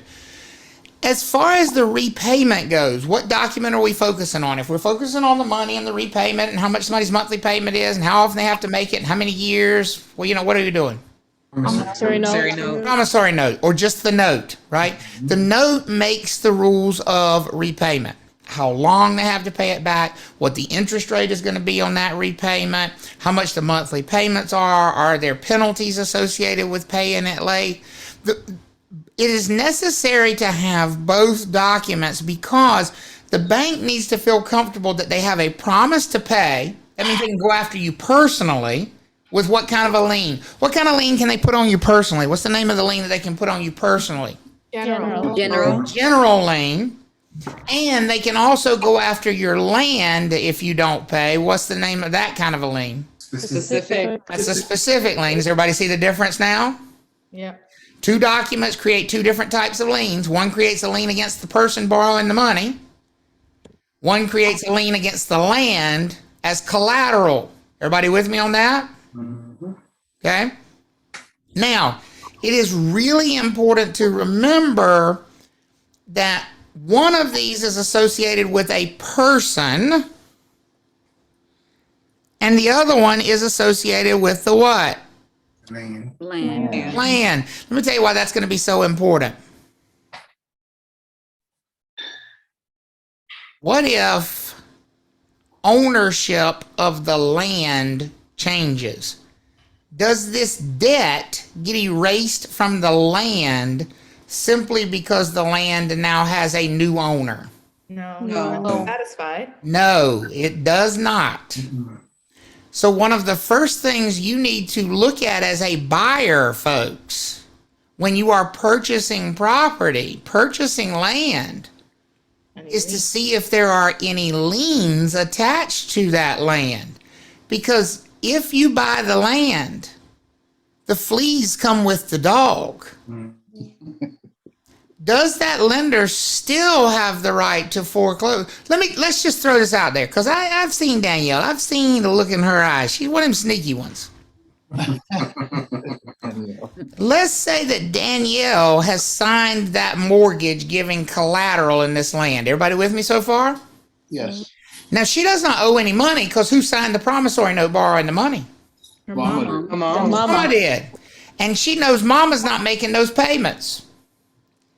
And so she's already started getting nasty letters from the lender saying, if your mama don't start paying, we're going to do what with your property? Force to close it. We're going to foreclose. We're going to force you to sell it. Everybody with me on that? Yep. She decides she's going to sell it herself real fast. Can she do that? Yes. Sure she can. She owns the property. So she sells that land to Natalie. Natalie is a trusting sort. She thinks Danielle looks like just the nicest young lady she's ever met in her life. And so Natalie pays Danielle $500,000 for this property. Can they do that? Is there any law against that? No. No.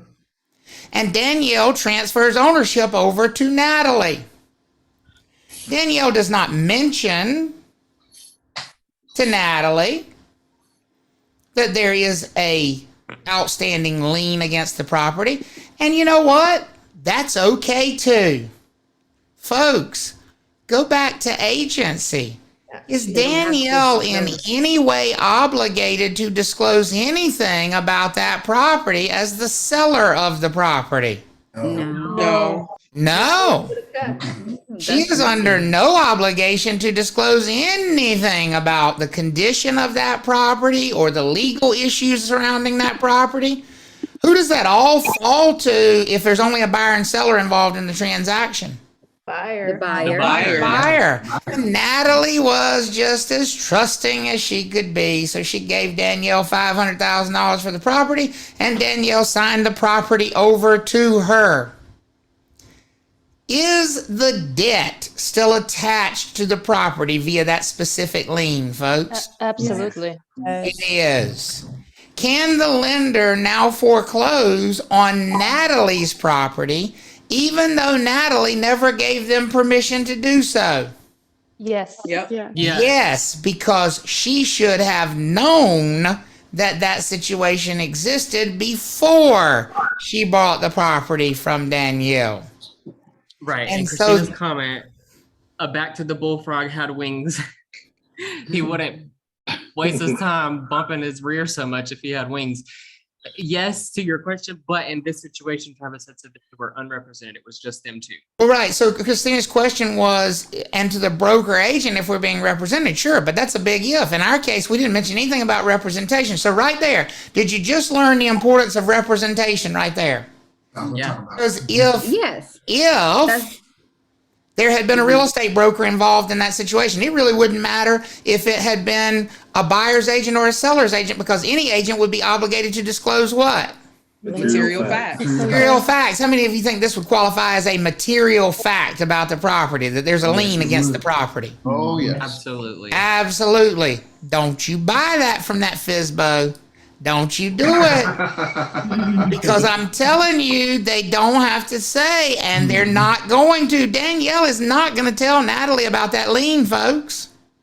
And a week after Natalie buys the property, are they going to foreclose on it and force her to sell it and take it right away? Yes. They are. 100,000. Right. That has happened. Let me tell you, now, that sounds like an outrageous situation that could never happen, right? What if I tell you it happens literally all the time with builders who don't pay their subcontractors?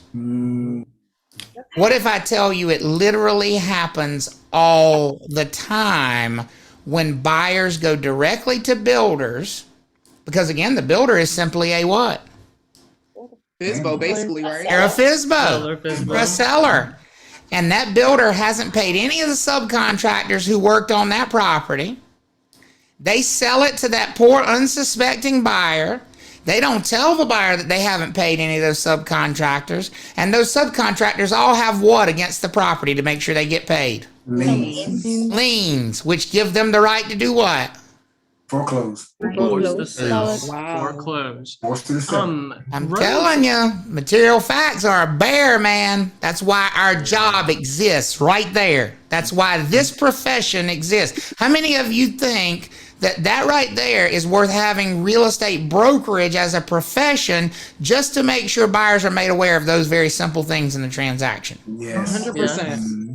And along that line, Travis, Rose actually asked, so would you look at the title or the deed of the property regarding how you would find liens and things like that? And I think We're going to it's talk really- about how we research all that. We're going Right. to talk about how you research and find those things. Brian said, why don't they put a lien on the builder personally if he owes them the money? Because they'd much rather have a lien against the property. It's much easier to get money out of land than it is out of a person or a company. And Because I the think land also- can always be what? Sold. Sold. Will somebody buy that property if it's put on the market tomorrow? Yes. Oh, yeah. And that gets you paid if you got a lien on it, baby. And just to make sure, because I think I always know how Brian's thinking always. So the lien is already put on the property before it's sold. And listen, they may also have a lien personally against the builder. Nobody's saying they don't. They may have both. But which one is easier to collect on? Land. The specific lien, the land lien. Is that clicking in place for everybody? Okay. And that's why these liens are so important when they are there. Now, switching back over to the money side of things, the promissory note, all the details of repayment are going to be on the promissory note. Erica, what's your question? You want to unmute or you want to put it in chat? Yeah, quick question about liens. The definition of lien is just that you owe the money, basically, right? So you keep going back to money, and that's not a definition of a lien. A definition of a lien is the right to sell in order to collect the money. The debt is secondary. What's the danger of the lien? That the lien holder can force the property to be what? Sold. Okay, let me say it a different way because I said money. I didn't mean to say it that way. Okay. I'm trying to get the question right. Lien is, when I think of lien, I normally think of it as a verb, as a bad thing. It is a bad thing. But so when I take out a loan, don't they automatically have a lien because I took out the loan? Yes. Not unless you give them a lien. You have to, if you own the property, they can't have a lien unless you what? Unless you give them a lien. But if I take out a loan for a property, I don't have them all like in cash. Wouldn't that be a lien? Because you give them a lien. They only have a lien on the property if you, the owner of the property, give them a lien on the property. But I wouldn't give them a lien just by signing the agreement for the home. For the loan, you mean? For the loan. No, that's why there's how many agreements? Okay. 2. This one does not create the lien. This one creates the what? The lien. The lien. The lender doesn't have a lien against the property unless the owner of the property gives them a lien. Got it. Okay. And that's why the mortgage is a separate document. I love Amber's comment. She said if they only made you sign the promissory note, it would be what we call an unsecured loan because it doesn't have any what backing it up? Collateral. No collateral. But they want it to be a secured loan, so they make you sign a separate document creating a lien against the property. Now they have collateral and they feel more what? More secure that they can get their money back. Because now all that's necessary to get their money back is force the property to be what? Sold. Force it to be sold. And we're going to get paid, baby. It's the ultimate threat when it comes to land. Okay? So now, if we focus on the promissory note itself, if we dig into the promissory note, which is what we're going to do in the next few minutes here, remember, it always helps to remind yourself what the promissory note is. What is the promissory note focused on? What is it focused on? Is it focused on the lien against the property, or is it simply focused on the money owed and how it's going to be repaid? Money owed Money owed and how it's going to be repaid. So that's what we're focusing on right now. A clause in the promissory note is additional information. Remember, the whole purpose of the promissory note is to dictate how the money is going to be paid back. So we can, if we want, we can add more information in there. Could the lender specify that payments have to be made in Bitcoin? What do y'all think? Yeah. Yes. Sure they could, but they would have to put it in the note as an additional what? Clause. A clause. A clause is just like an additional rule for repayment. And how do we know it's a rule for repayment? Because it's going in what document? Promissory note. In the note, right? So clauses in notes are just like, oh, and wait, by the way, not only do you have to pay us back, but you also got to do this while you pay us back. It's like an additional rule that the borrower has to follow. Is everybody clicking on that? Before we talk about what some examples of clauses are, I want to make sure you understand what a clause is. remember, the promissory note's a contract. If the lender wanted to insist that your payments could only be made on the 5th of the month, naked, in person at 123 Main Street, they would need to put that in the loan, in the note as a what? As a clause. As a clause. And if you didn't make that payment on the 5th, naked, in person at 123 Main Street, you would be in default on the note. Does that make sense for everybody? Yes. Because it's just an additional requirement that they're putting in there. So I like to call clauses the fine print. This is the fine print. And they almost always benefit who if they're being put in there by the lender? Lender. Very rarely will you find a clause that benefits the borrower. Lenders don't like that. If lenders are taking the time out to pay an attorney, draft us up this extra paragraph so we can stick it in this note, it's probably something that's going to shit all over the borrower. Can we agree on that? Yeah. Right? It's not going to be good for the borrower when you see a clause inserted into a note. Because from the borrower's perspective, the simpler the note is, the better, because it gives the borrower more freedom about how they can repay it.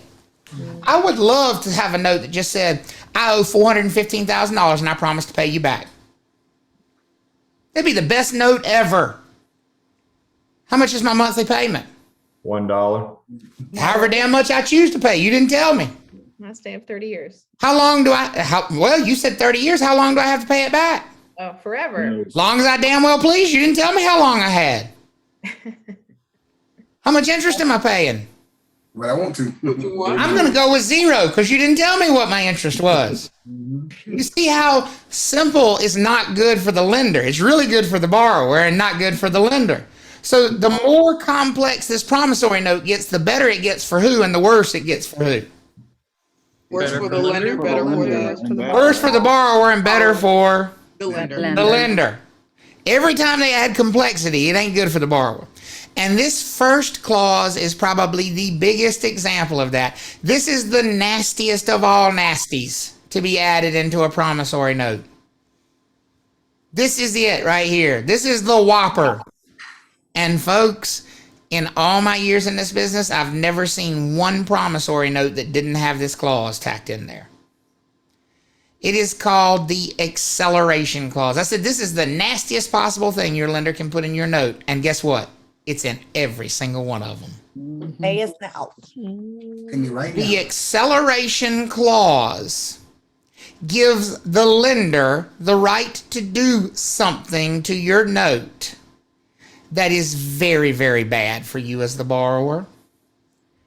What's about the worst thing you can possibly think of that the lender could do to you as a borrower when you owe a big amount of money and you're planning to pay it back in small amounts over a long period of time? What's about the worst possible thing the lender could do to you?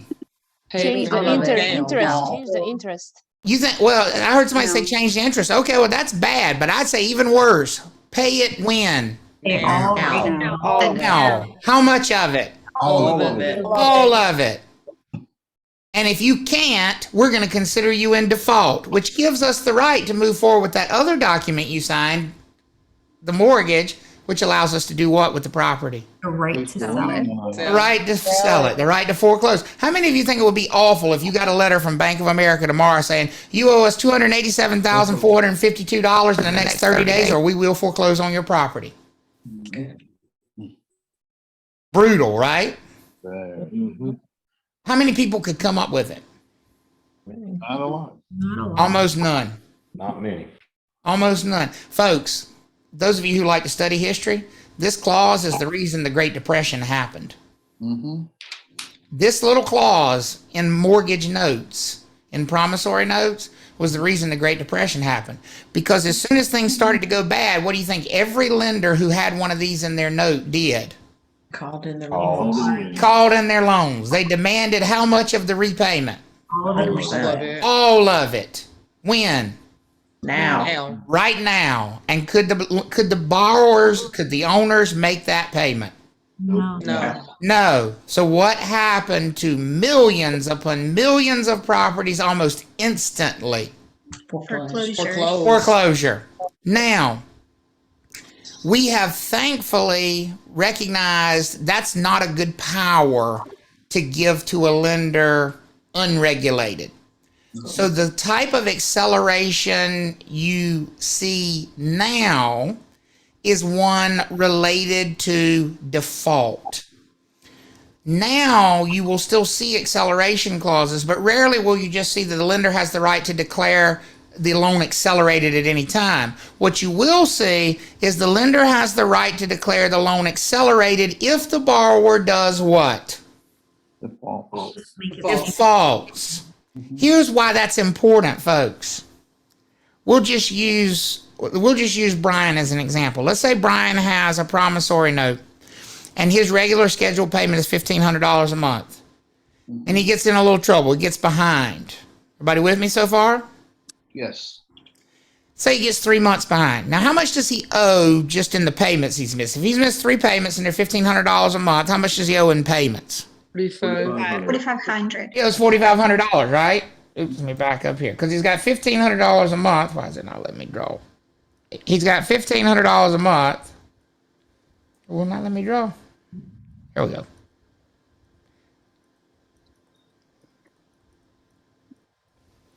Can everybody agree he owes the lender $4,500 at that point in time? Yes, he does.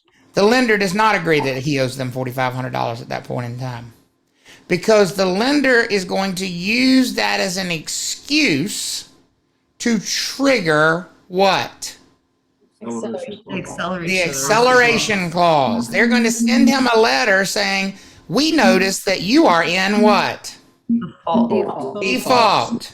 And therefore, we will no longer accept monthly payments from you. We are accelerating your note's due date to now. You owe us the entire balance of the loan. You have 30 days, or we will proceed with other options. And we all know what that other option is going to be, correct? Yes. What's that other option? Foreclosure. Foreclosure. It is essentially the way lenders begin the foreclosure process now. Because what they do is once they declare the borrower in default, the borrower no longer has the right to simply catch up on their payments. Because prior to that, if Brian had sent in the $4,500, there's really nothing the lender could do. Right. But once he falls into default, this acceleration clause, if it's in his note, gives them the right to do this. How many of you think before you sign a promissory note, you should look to see if the acceleration clause is in there? Yes. Absolutely. Right. And if it is, do you think you should look to see under what circumstances they could accelerate it? Yes. Yes. Yes, absolutely. Who wouldn't get this? I'm sorry? Like, what loan wouldn't have this? Well, again, Janet, I've been doing this a long time. I've never seen one that didn't. Yeah, okay. So it's hard for me to imagine a lender that would not insert this in their loan. And I've had people say, who would agree to this? You will if you want their money. Because if the lender's the one that's got the money, you don't have to sign the promissory note, but they certainly don't give you the what? The money. They don't give you the money if you don't. Their money, their rules. Yeah. Do we all understand the promissory note, if it's there, what it accomplishes?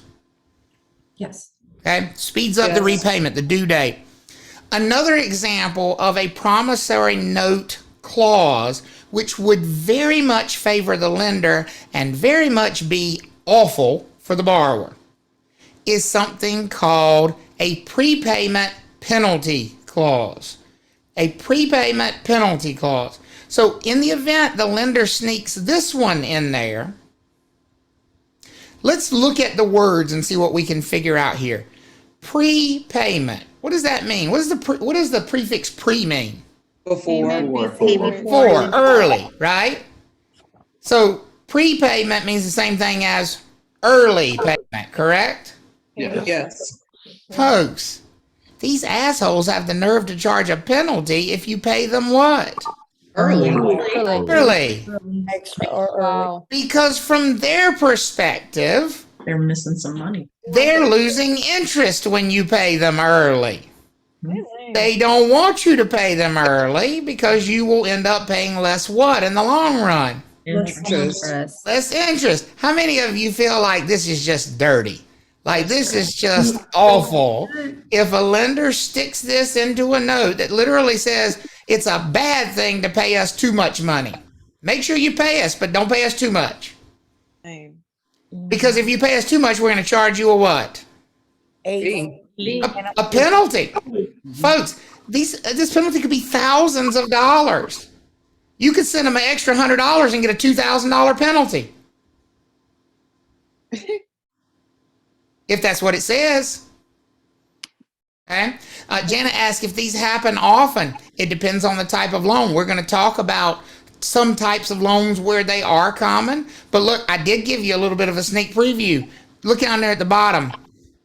Are there some loans where they won't be there? Are we going to talk about some loan types where you won't find prepayment penalty clauses? Yes, government backed. Yes, government-backed loans. If you've ever heard of FHA loans, if you haven't, you will. If you've ever heard of VA loans, if you haven't, you will. Those loans that have some association with the federal government are not allowed, because the federal government says so, to have the federal government is very clear. They think prepayment penalties are bullshit. And so when the federal government has some association with the loan, guess what? They have a policy of saying the note cannot have a what? A prepayment penalty. Right. But are there notes that exist out there that have no affiliation with the government? Yes. Yes. Now, I'm not saying government loans are better. I'm just saying that for those loans, they would not, you are protected from having a prepayment penalty. Are there going to be other loans that you need to check? You need to look at your promissory note and see if it's there. Yes. Absolutely. Conventional.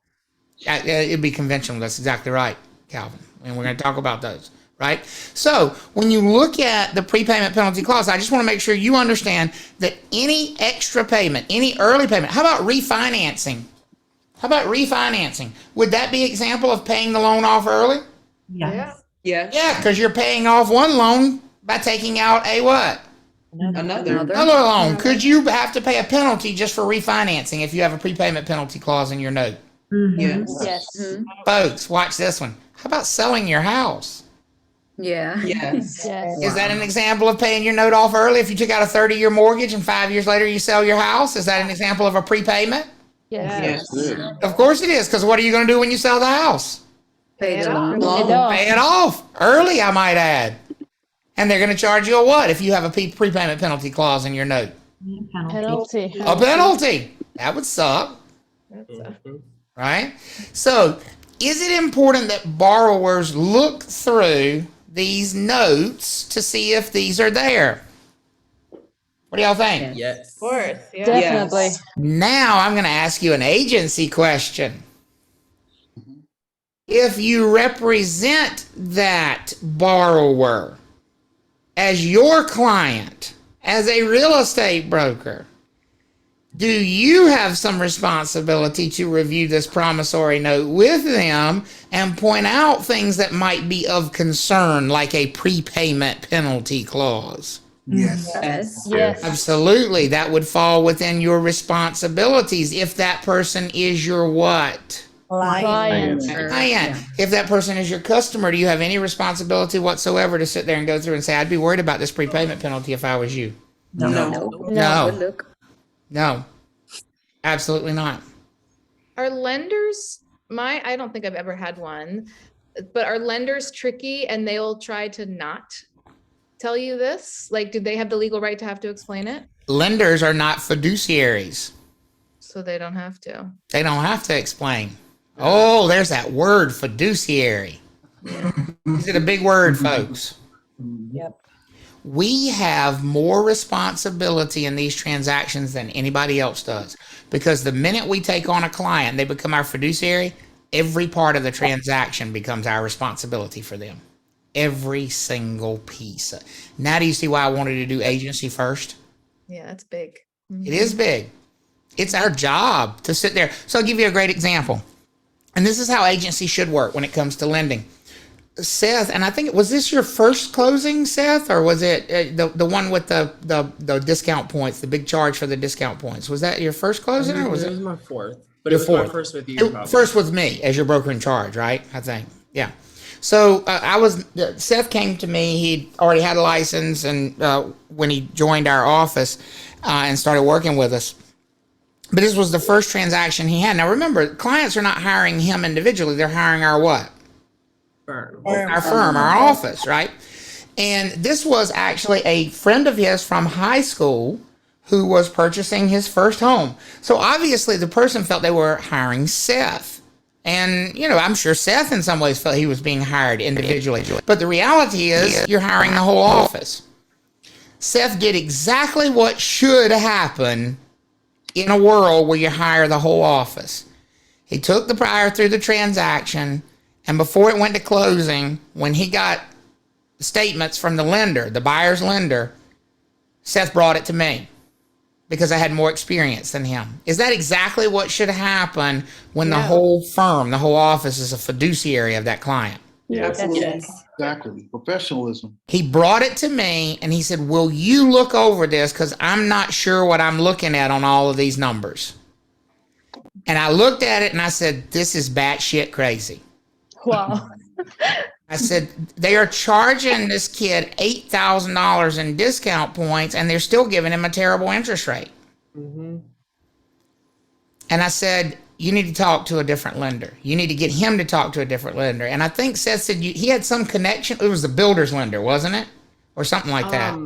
The one that he was using was actually through State Employees Credit Union. Oh, that's what it was. It was SecU or somebody. It was somebody he had a connection with, and he really wanted to use them. And I said, listen, ultimately the client makes the decision, but you need to get in there right now and you need to advise him. He needs to at least talk to other lenders, and let's get some opposing viewpoints here, because I feel like we ended up saving him $6,000 in loan-based expenses, folks. Right. Oh. And this dude is like really smart about his money. I mean, he saved up 20%, which is a lot of money to put down.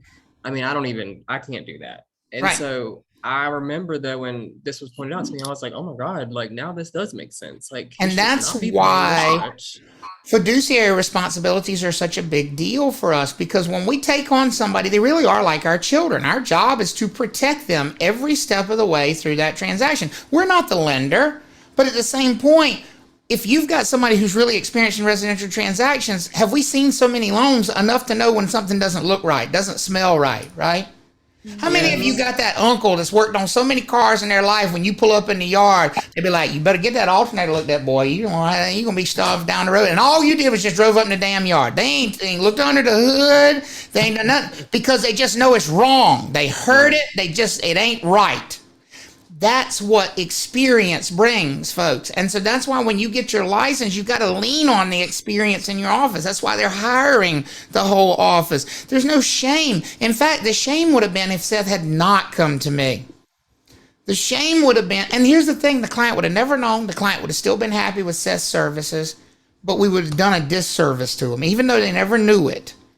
And that's why you have to lean on that experience. And that's why these things matter, because we are really we're the last point of protection in so many ways to these folks in these transactions. And so we have to know this stuff. We just do. Now, another example, and I know I owe you lunch, and we're going to get there as soon as we talk about this last clause that might show up in a note. Another example of a clause that might show up, and again, if it's a clause, is it going to benefit the lender or is it going to benefit the borrower? The lender. The lender. Lenders don't put clauses in notes because it's good for the borrower. They just don't. Here's what I want to point out to you. I said simple was better for a borrower. If we have a clause, or if we have a note, rather, that Erica signs, promising to pay back $400,000 over the next 30 years with monthly payments of $2,200 a month. Interest rate is locked. We know a lot about her repayments, correct? Correct. Everybody with me? Her repayment. Let me ask y'all a question.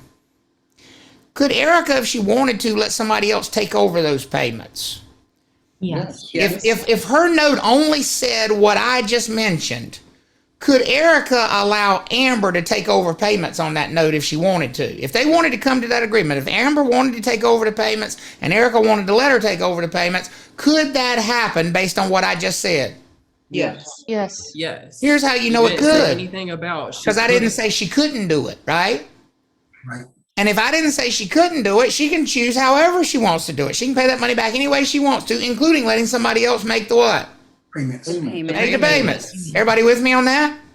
Yes. Could the lender step in and say, no, you cannot let somebody else take over these payments? That if for any reason, at any time, Erica, you decide you want to sell this property, you decide you want to transfer this property, you decide you want to give it to somebody, you die and you leave it in a will. Because think about it that way. What if grandma dies and leaves you her house? Well, if she's got a note outstanding, some damn body's got to make that payment, correct? Yeah. Correct. Well, normally, and this happens in the real world all the time, grandkids inherit the house, they come and they're like, well, we're just going to keep making the payments. That'll be all right, won't it? Only if who didn't tell you that you couldn't do that? The lender. Lender. And guess when they told you that they couldn't do it? Guess where it would be? What's that just asked you? Where would you find whether or not you could do that? In the note. In the promissory note. In that promissory note, you're looking for a clause called a due on sale or due on alienation clause. A due on sale or due on alienation clause is the lender saying UFOs come and hover over the property. Just kidding. it is the lender saying Amber can't take over these payments. It is the lender saying these grandkids cannot take over making payments when grandma dies. If the lender puts a clause in the note that says this note is due on sale, this note is due on alienation. Alienation means transferring ownership. What is the lender saying when they put in there due on sale, due on alienation? We don't want to deal with any other. It's got to be paid off. It's got to be paid off. When this borrower no longer owns this property, they got to do what with this note?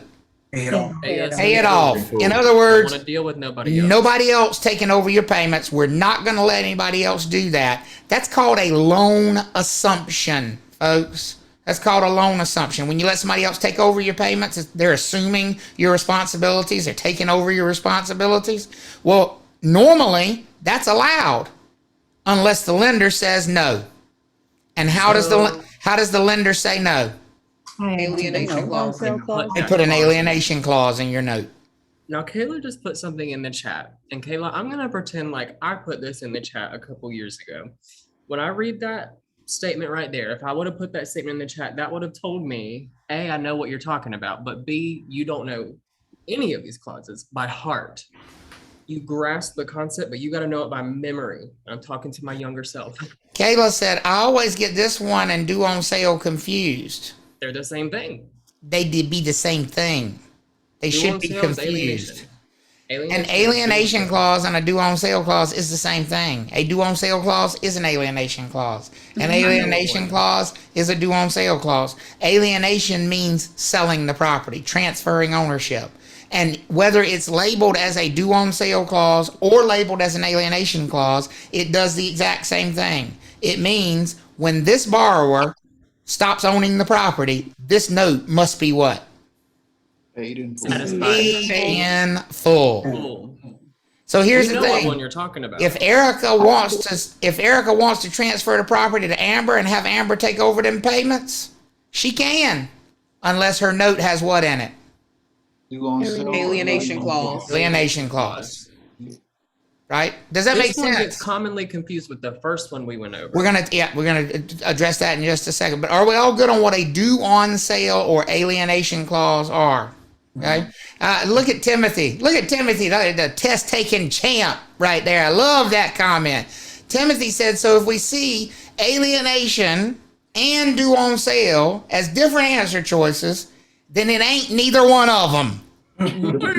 Because they are exactly the ones. The same thing. They are exactly the same thing. Kayla, I know what you meant. That's why I made such a big deal of it. I'm getting there.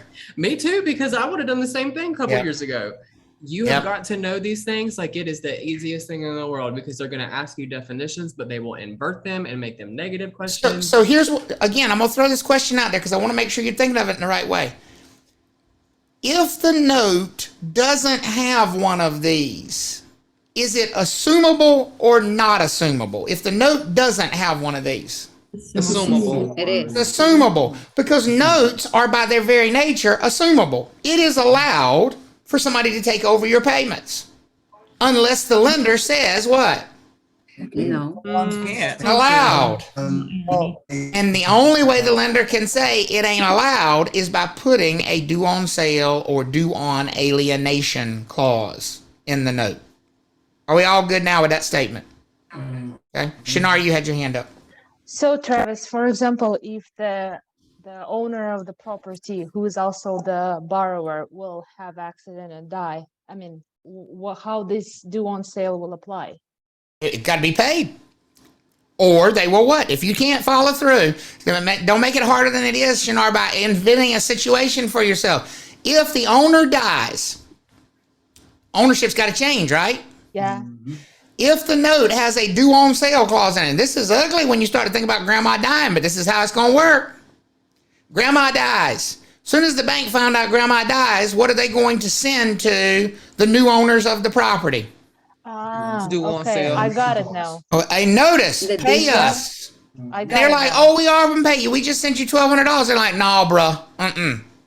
Yeah. Pay us how much? All of it. All of it. Because your grandma is dead. She is alienated from this property. She's alienated from a lot of things. She's alienated from breathing, chief among them. But since she is alienated from this property, this note is now what? Due in full.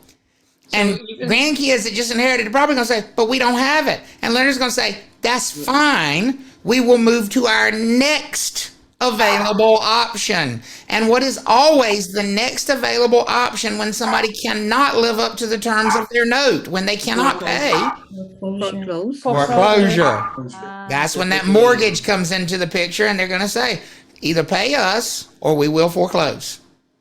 But they can do this before the 3 months, because if you pass away, that's instant. That's exactly right. That's exactly right. See, how many of you all think that the public is out here running around, just like Natalie just said, thinking grandma's going to leave me her house, and as long as I can make that monthly payment, I'm going to have grandma's house? How many of y'all think that the public thinks that's the truth? Oh, yeah. They're going to find out. They're going to find out, because what they're going to find out is grandma didn't pay attention when she signed that note, and that note has what in it? Due on sale. Due on sale clause. Look, you got me about to text my mama. There you go. Look at that bottom note down there, though. And so this is when it's nice. This is when knowledge is power. Are there going to be certain notes that this is not allowed in? Yes, government. Yes. So if grandma had an FHA note, do you have to worry about this? No. No, because somebody can take over payments on that FHA note. If dad had a VA note, do you have to worry about this? No, because somebody can take over payments on that VA note, right? So that's when we get into specific loan types and learning what's allowed in some notes and not in others. Rebecca, you had your hand up. Yeah, I was just curious because just if grandma dies and the grandkids happen to have money to pay the whole thing off, but it says requires original borrower to pay off the note, are the grandkids let's just assume they have their total. They can pay it off, right? They're going to get a notice that says due, and the bank don't care where the money comes from. Due means due. Okay, even though it says requires original borrower. Yeah, just wanted to make that clear. no, I appreciate you asking that, and I'll adjust that language. It requires somebody to pay it off when the borrower says it. Pay it or foreclose. That's it. Got it. Thank you. Yep, that's it. When a note has one of these, it's pay or foreclose right then. As soon as ownership is transferred. So I'll tell you now, this is where attorneys who work in like estates and stuff make their money. How many of you think the attorney that if there's an attorney being the trustee that's handling this estate, if they find out that the grandkids don't have the money, how many of you think that they will drag their feet in filing the final probate on this estate so that they'll leave the property in grandma's name for a year and a half after she's dead, because as long as technically she still owns the house, payments can still be made on this thing. How many of you all think a good attorney would drag that out for a while we try to figure out what to do? A good attorney would do that. Because the minute they file that deed transfer and ownership, what's going to happen with that note? It has to be paid. Got to be paid. Got to be paid. So you think you're in a hurry to get ownership of that house, but you might not be if you ain't got the money to pay that note. So you Let's don't have hide to the body. technically notify the lender about the death. Well, you do. And how you notify the owner about the death is when you probate the estate, but that can take months sometimes. Okay. Yeah. That's the whole idea. The whole idea of probating is notifying everybody associated with it. They're now dead. And so we need to close out all their accounts. But an attorney can make that take a while. They can slow walk it. And sometimes, and often they do, for this very reason. This is one of many reasons, right? Sometimes they might also want to wait and make grandma pay taxes. Because if you get the money now, you got to pay taxes. Yes, the federal government expects you to file a tax return after you're dead. And pay after you're dead. You still owe. You still owe. That's always fun, filing somebody's last income tax return. And you're like, they dead. We still want that money. They made money when they was alive. Pay. It happens. You grow up a lot in this class. You really do. You really do. You learn just how mean the world is in this class. Now, to Kayla's comment earlier. Okay. To Kayla's comment earlier. I knew what she meant when she said her comment, but I wanted to play with it because it is a common mistake. They will play on your brain on this test and confuse an acceleration clause with an alienation clause. They are not the same thing, folks. Just because they both start with A and end with ation, they're not the same thing. Mm-hmm. What do you do in a car when you want to get to somewhere faster? Accelerate. You accelerate. So if it has to do with telling the borrower, pay us now, because we said so, that is what? Acceleration. That is the acceleration clause. If it has to do with telling the new owner, this has to be paid now because you're not the one that borrowed money from us, it is a what? Alienation. It's an alienation clause or a due on sale clause. Mm-hmm. Does that make sense for everybody? Yes. Mm-hmm. Jordan, you had your hand up. I have a question. So with the alienation clause, does that mean you can't sell it? And to satisfy that debt? You certainly could. Absolutely. You can always sell. I love this question, Jordan. You can always sell you mean to avoid the threat of foreclosure? If they're accelerating the note? Sure, absolutely. As a matter of fact, that very commonly happens. If somebody goes into default and they get the notice from the bank is accelerating their note, what's the best way for that person to avoid being foreclosed on? Beat them to the punch. Do what first? Sell it. Essentially, here's what you're telling the bank. Asshole, you can't make me sell because I sold it before. You can't force me to do it. I'm doing it on my own. And let's be honest. What's going to get you a better result? Selling it on your own or letting them force it to be sold? What's going to get you as the owner a better result? Doing it on your own. Doing it on your own. So one of the best protections against actually being foreclosed on is as soon as you get that notice of default and they say they're accelerating your note, put it up for sale. Whether you want to sell it or not really doesn't matter, because if you don't, they're going to at that point.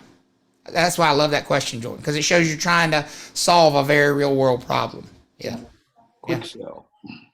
Good. Now, I have a question about that one as well. Okay. Like, for example, if when you get the note and you're going to sell the house first and they give you, I don't know, 30 days, 60 days to do that, and you don't find, a potential buyer during that time. Then they're going to foreclose. They're going to, okay. And now if somebody put an offer down and we are waiting, for all those. You better go big. You better go big, because otherwise they're going to do what? Foreclose. So they're going to foreclose. 30 days meant 30 days. Okay, so it has to be done in that period of time that they're giving you. They already, isn't that what the period of time was for? They're saying you either get us our money, we don't care how. What's the number one way to get them their money if you don't have it? Sell it. Sell the property so that you have the money, right? If they're telling you got 30 days, essentially what they're telling you is you got 30 days to either win the lottery or sell this damn thing and get us our money. That's right. And if you don't, we're going to do it for you. Yep. Investors. Now, what I would say there, Christina, in that case, if you've already got the buyer and you've got an offer and you've got somebody ready to buy it, if you get in touch with the lender, you could probably talk them into pausing the foreclosure process, because essentially you're doing the work for them. What's the whole reason they want to foreclose in the first place? They want their what? Money. Their money. And if you can show them that you are progressing toward getting them their money and you're going to have it in 2 weeks or 3 weeks, most likely they're not going to move ahead with the foreclosure. Why would they do that? Why would they create an extra headache for themselves if you're already doing what they want you to do? Really, when they send you the notice of default, what are they really telling you to do so that they won't have to? Warning. Sell it. Last warning, sell it. You can't afford to keep owning it. Sell it. That's essentially what they're telling you. They don't want the house anyway, do they? They want the They money. don't want the property, of course not. They want their money. Mhm. They want their money. And I don't care how they get it. They would love for you to. And if you sell it, it's like you are good to go with another loan. If there's Well, no that's a foreclosure- whole different. Now you're trying to solve this person's life story. This is a transactional thing. Here's the thing. Most likely that person is not going to be good for another loan, because when you get that notice of default, aren't you already in default? Yeah. Haven't they already been reporting them late payments to the credit bureau? Right? Probably. By the time you get a notice of default, your credit's probably already shit. Let's be honest. No. And that's going to have an impact on getting another loan. But the only thing you can do is get worse from there. So don't let it get worse and actually go through with the foreclosure. I mean, the time to sell ideally is before you get behind on the payments. But that, if you've gotten a notice of default, that ship's already sailed. Morgan, you had your hand up.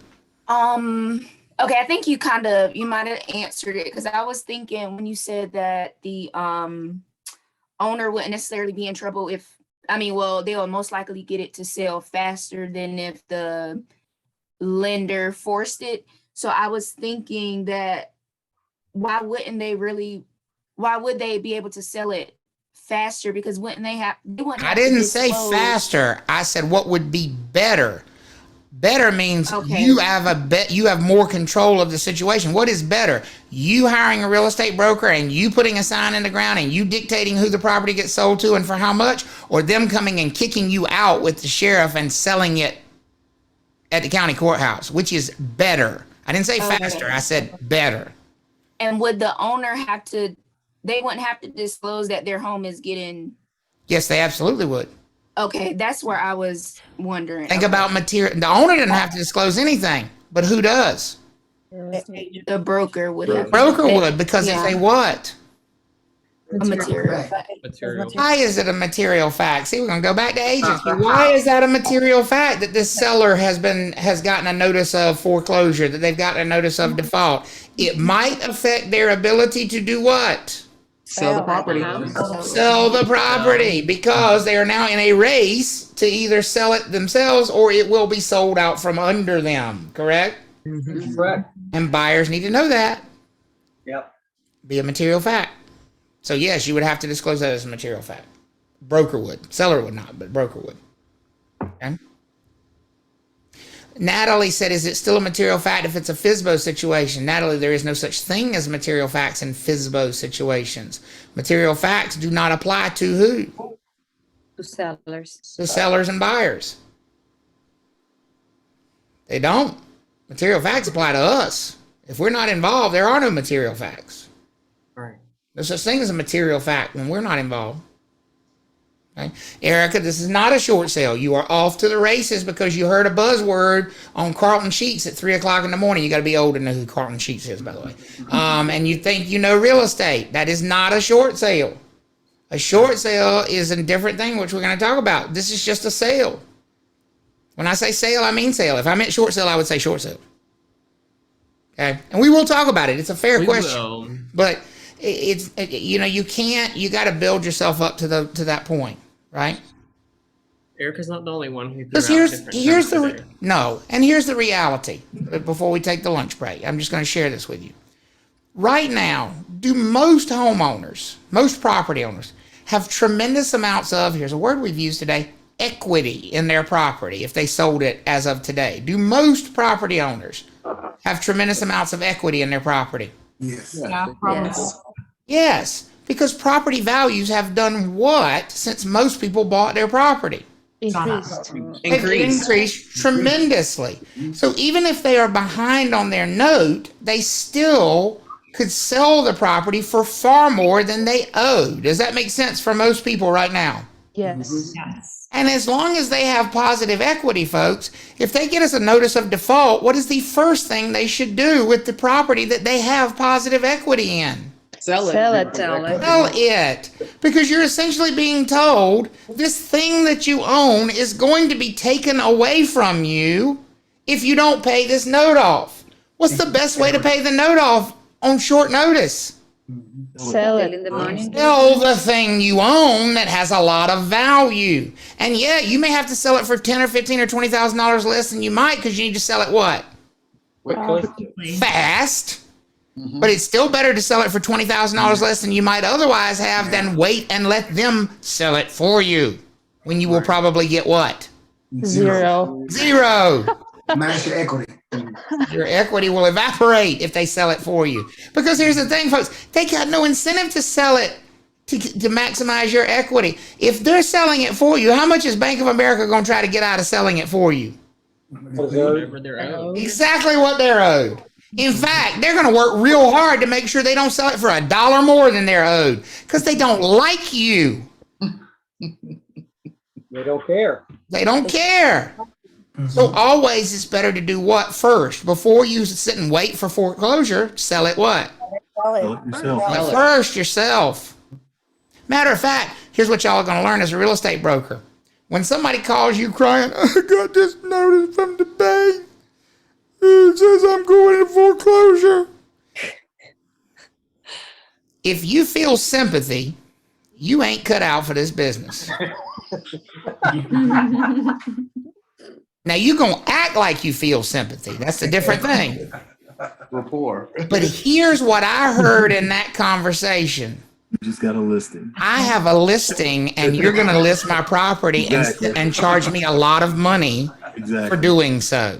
And if you didn't hear it that way, you heard it wrong. Yes, sir. Because when somebody calls me and says, I just got a notice of foreclosure, I'll be like, I'll be over there tomorrow. Bring a sign with me. Bring a lockbox with me. We're going to get you out of this thing. We're going to get you about $25,000 in your pocket. We're going to get you set in a good way. We ain't going to let you get foreclosed on, baby doll. How many of you think I just got a listing? That's right. Yeah. See, that's what you got to hear because you know how this works. You know how this works. Because the truth is, folks, are you doing the best thing for them? Yes. They're not saving the property at that point in time. The lender sending a notice of default is saying, we're done with you. We're done with you. You are either going to sell it yourself and pay this off, or we are going to take it and sell it out from under you. Pick. And essentially they can't afford it, right? If you're in default, you can't afford They ain't making the payments. And now they can't make the payments because what has that lender probably also done when they sent them the notice of default? Acceleration? They've accelerated that note. And how much do they now owe to that lender? Everything. All of it. Every penalty, every penny plus penalties and extra interest. And you got to, honey, you got to go. Yep. All right. Y'all ready for some lunch? Yeah. Oh, yes. Yeah. So before we broke for lunch, you saw this slide several times, and you're seeing it here again, just as a constant reminder that when we deal with financing, there really are two promises at play. We're either talking about the note, in which case we're focusing on the monetary side of things, the money. Kathleen said she'll see the slide in her dreams. Exactly. Or we're focusing on the collateral side. Now, right before lunch, we were focusing on the note because we were talking about repayment and how the lender might change the terms of repayment to be more in their favor. Now, after lunch, we want to focus on the mortgage. We want to focus on the thing that gives collateral in the property to the lender. And we need to introduce another name for it. Just like so many things in this class have more than one name it can go by, mortgage has two names that it can go by. We've stuck with one to keep it simple up to this point, but now we want to expand it to give both names. A mortgage is the same thing as a deed of trust. Some states call them mortgages, and some states call them deeds of trust. We happen to be in one of those states that does not use mortgages. We use deeds of trust, but it is the same document. It does the same thing. So whether you see on the test a mortgage or a deed of trust, understand they accomplish the same thing.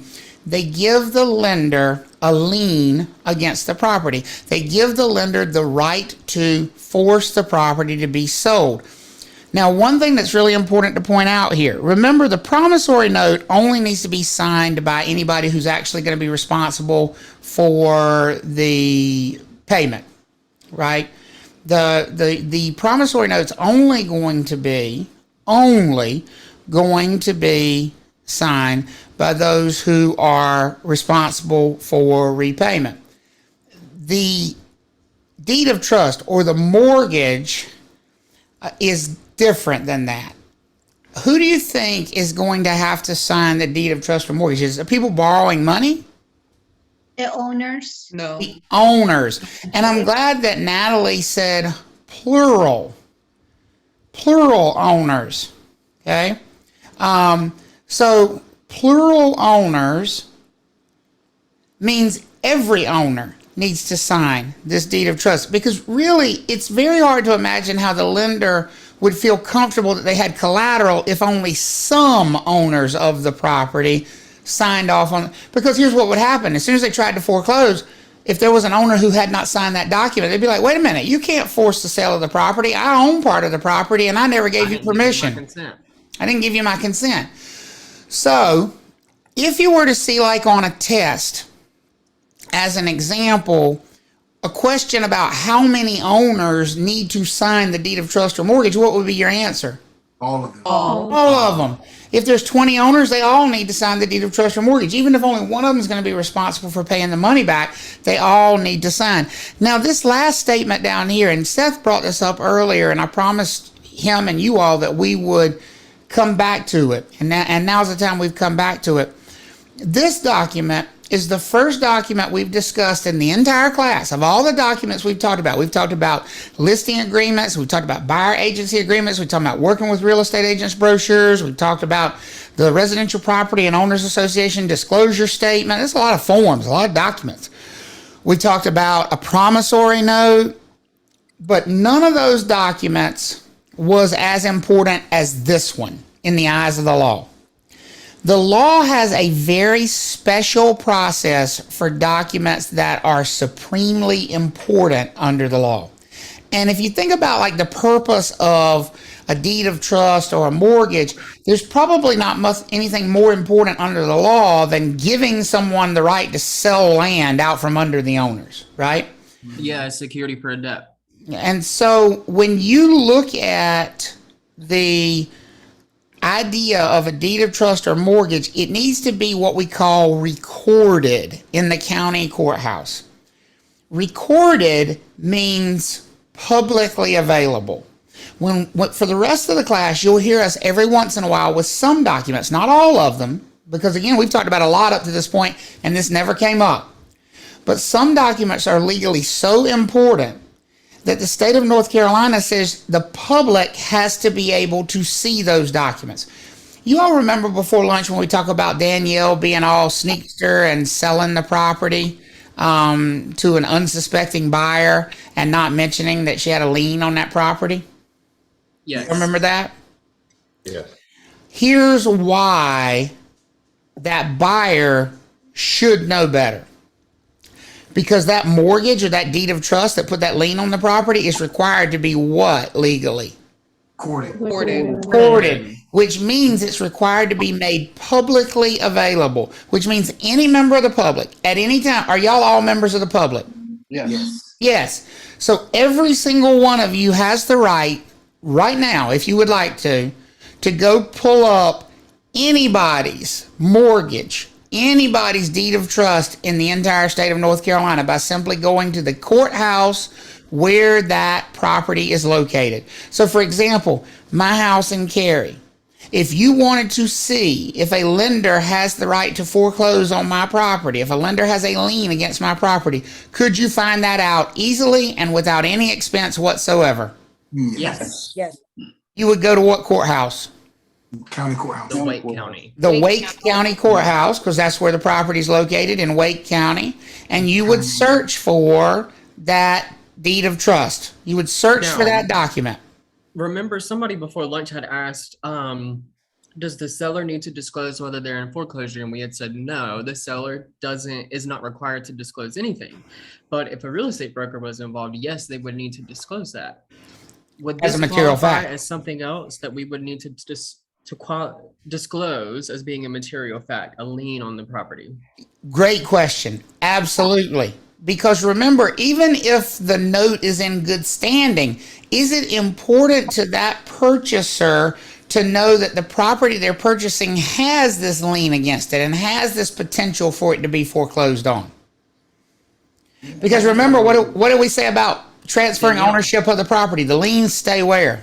With the property. The property, unless they're satisfied. So it's very important. And so, yes, liens always are going to constitute a material fact that we need to be disclosing, whether we're talking to clients or customers. Because with that situation with Danielle, you were talking about if mom just pocketed the money and then the new buyer, which I think was Natalie, took the property, she didn't know there was a lien on the property. One, we failed on our duty to disclose, but two, this buyer now has no knowledge that these lenders are going to come and foreclose on this property when she has bought it to satisfy a previous debt that was taken out on it. That's right. That's right. And look at this statement right here. It says recording is the proof. Recording is the proof that the debt exists. And not only that the debt exists, but it's owed by what? What is the debt actually owed by? Property.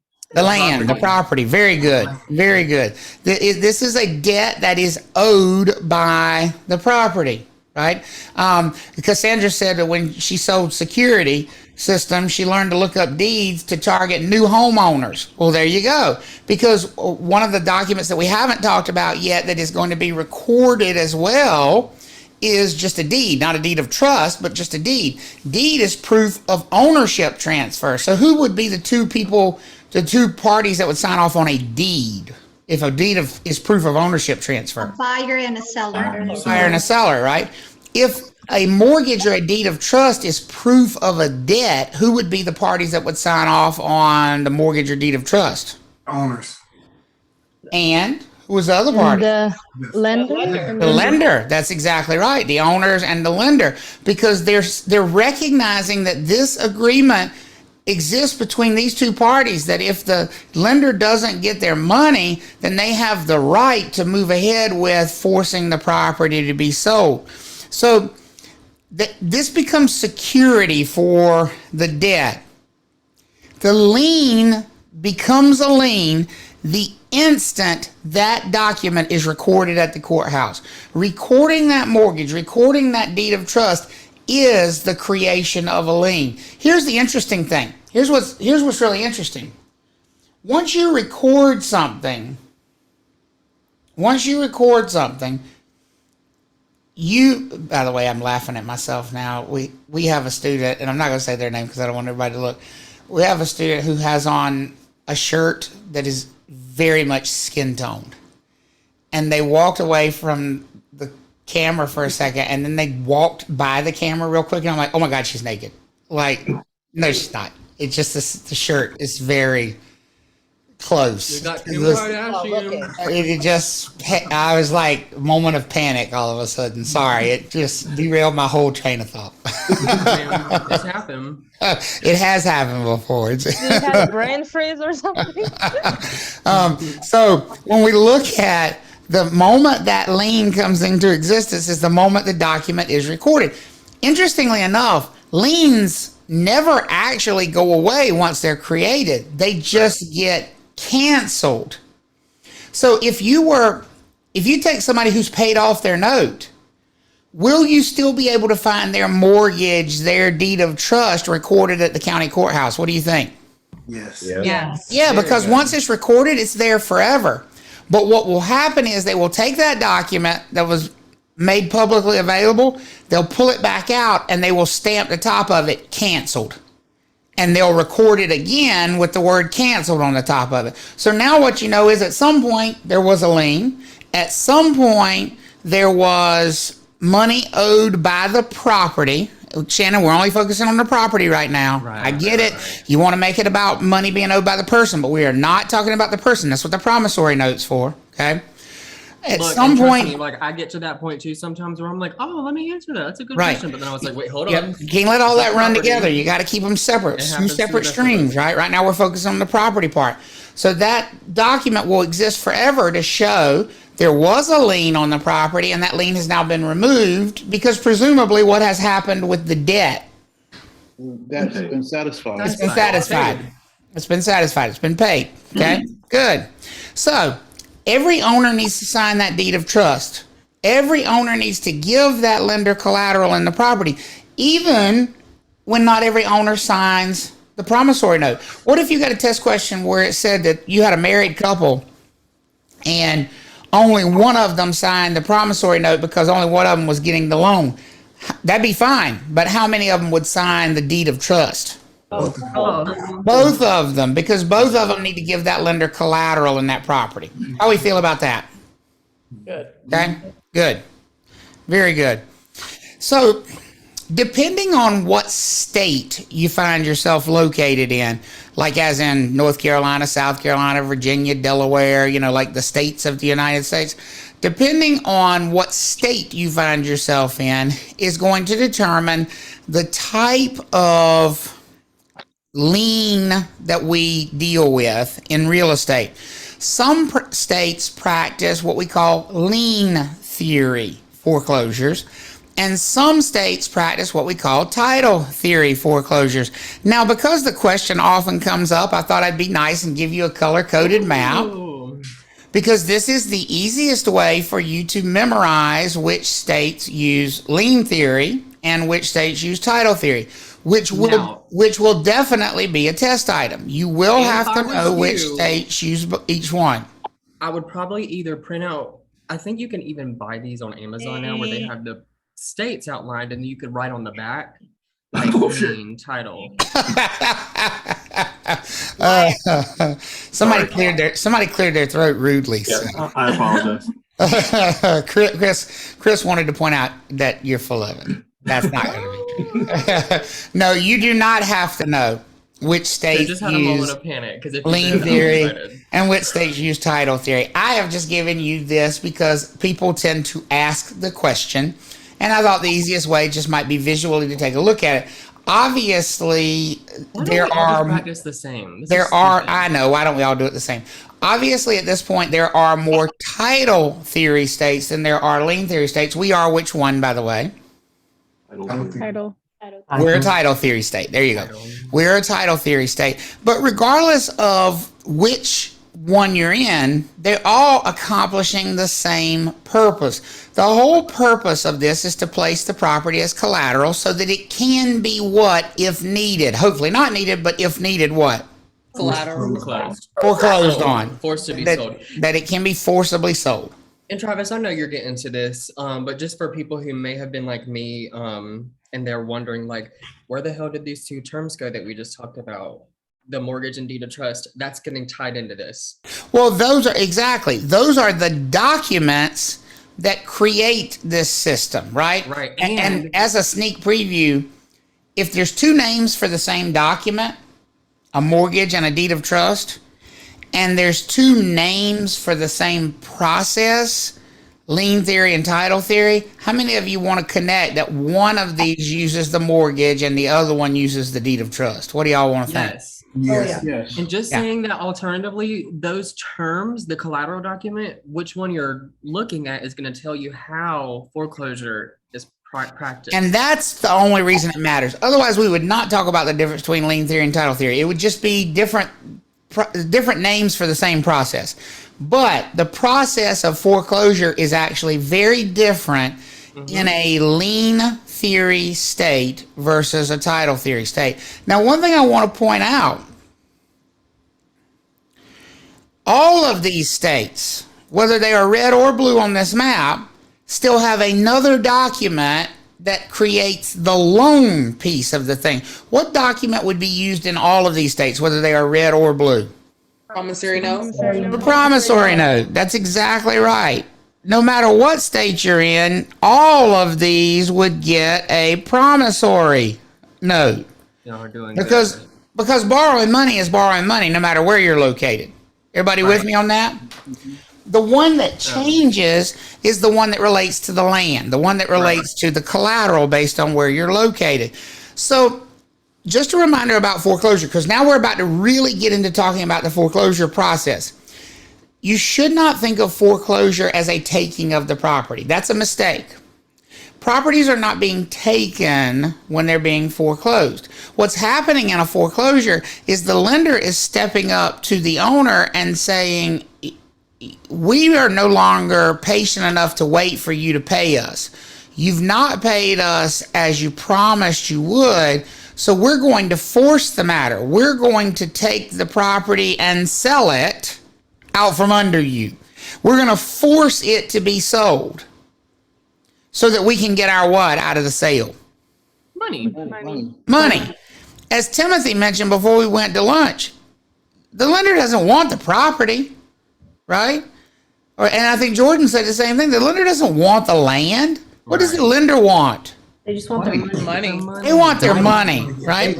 And so that's why forced closing or foreclosure is the process by which the lender can go and say, you know what, we're not waiting for you anymore. We're going to force the sale of this land. A lien theory state. So the states that we're in, what color on this map? Just FYI. Blue. There you go. The blue states on that map, the lien theory states on that map, use the most old-fashioned approach to the foreclosure process. Who are the two parties to the loan? Lender and the borrower. Lender and the borrower. Lender and the borrower. And in a lien theory state, those are also going to be the two parties to the foreclosure. They keep it simple. They keep them matched up. They're like, okay, if the loan is between lender and borrower, then the foreclosure is between lender and borrower. And that sounds great until you realize there's really only one way to settle a legal dispute between two parties.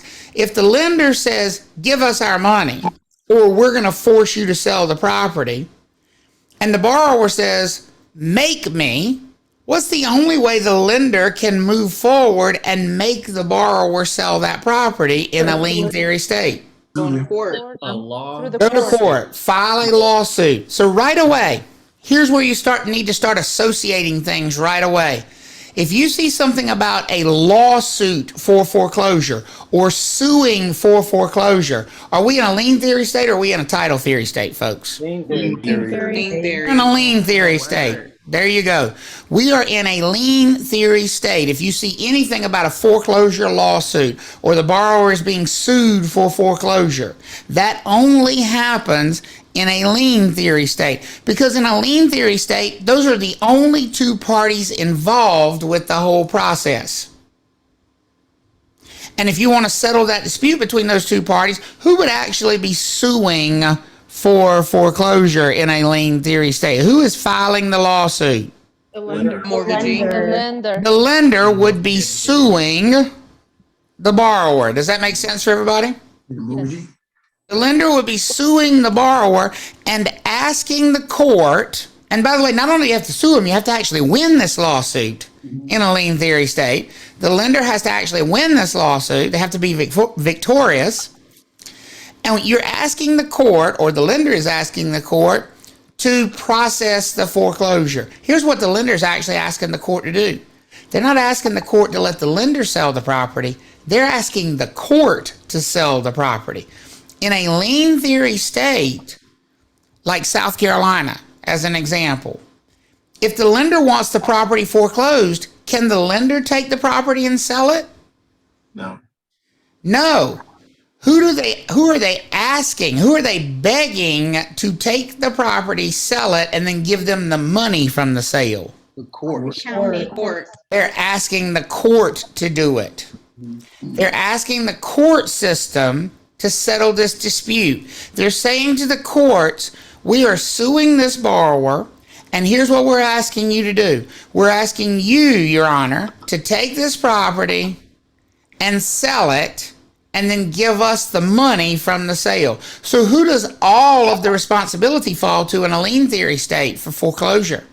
Court. The courts. The court system. And look who's going to actually conduct the sale. Look who's actually going to have the responsibility of auctioning the property off in a lien theory state.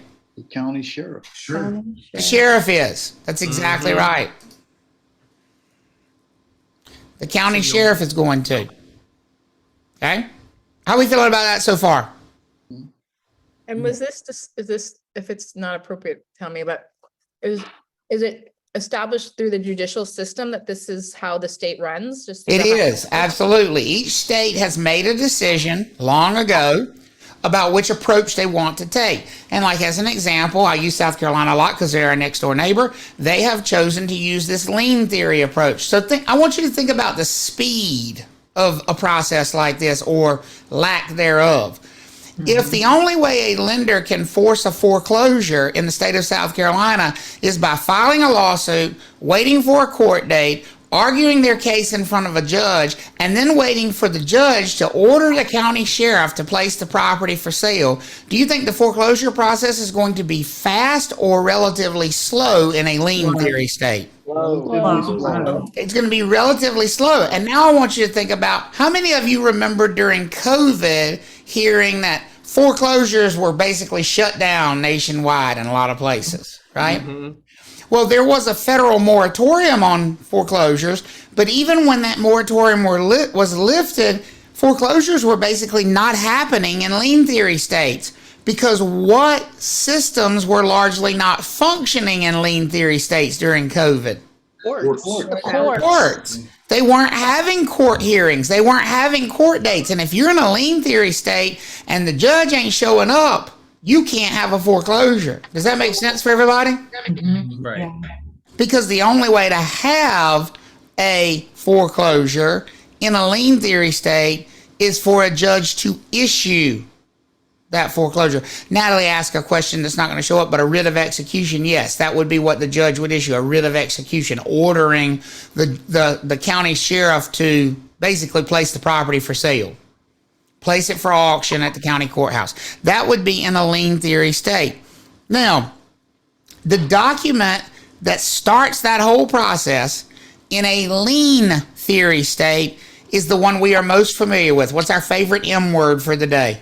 Mortgage. So in the state of South Carolina, what document would a lender walk into court with and hold it in the judge's face and said, they promised, Your Honor, we want you to take this property, and here's the proof we have that they promised you could take it and sell it and give us the money?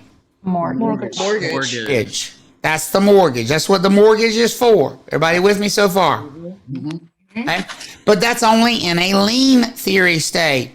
So one of the things you're going to have to do is start to associate vocabulary immediately with lien theory or title theory. So when you see judicial foreclosure or lawsuit for foreclosure, are we talking about a lien theory state or are we talking about a title theory state when you see those two things? Lien theory. Talking about a lien theory state. Very good.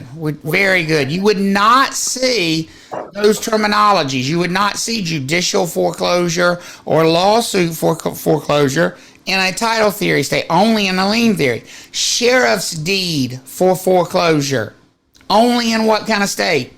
Lien theory state. Because the sheriff is only going to get involved in a lien theory. Would the sheriff be involved in any way at all in a title theory state foreclosure process? No, they would not. No.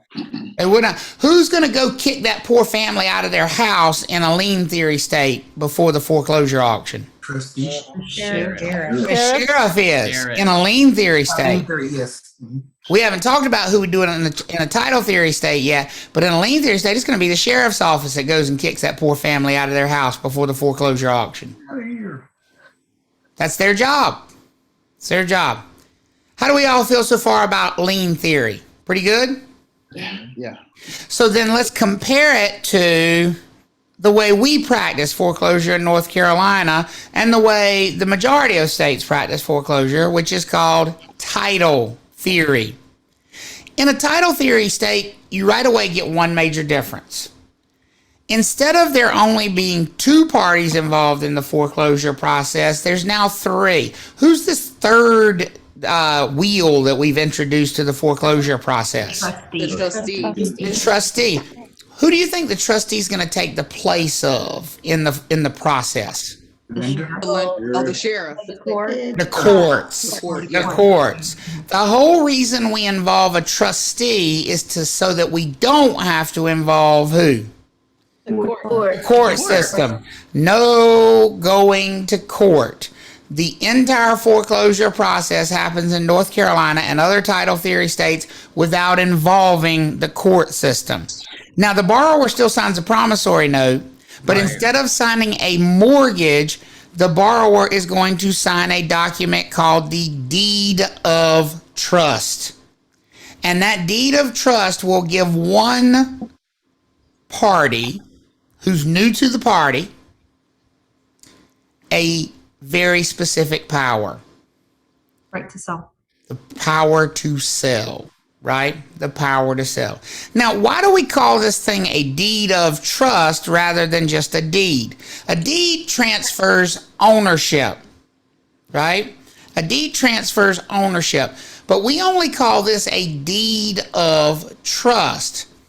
And the reason we call this a deed of trust is it does not transfer full ownership.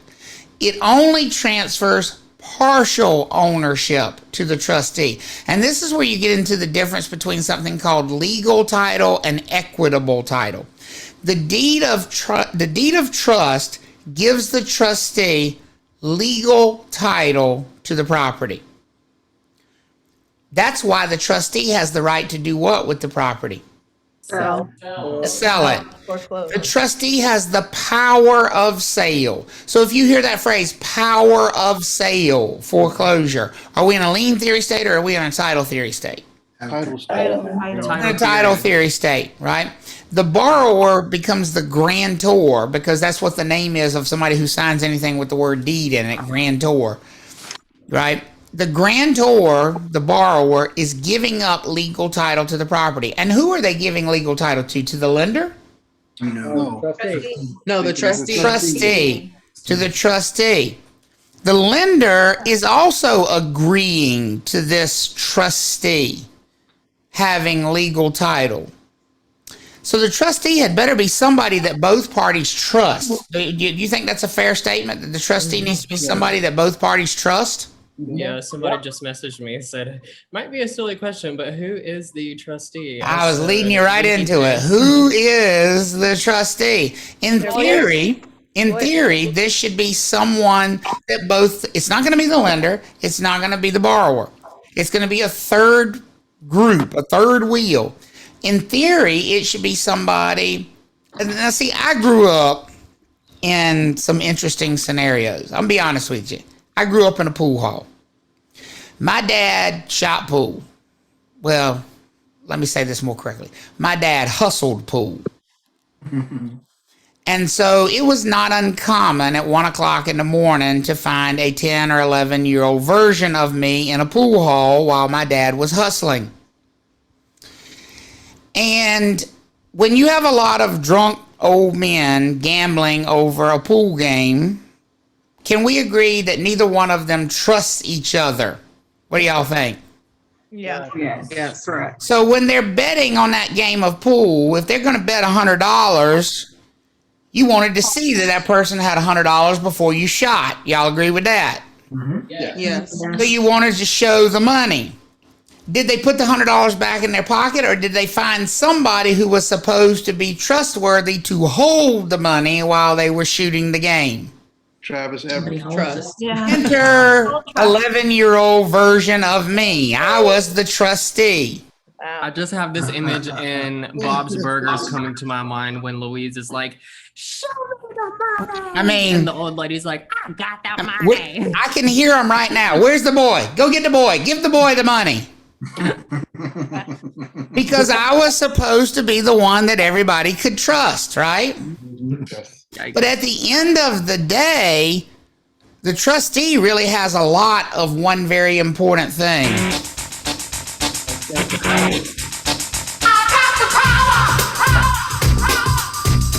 Because if both parties trust you, You really do have all the power, don't you?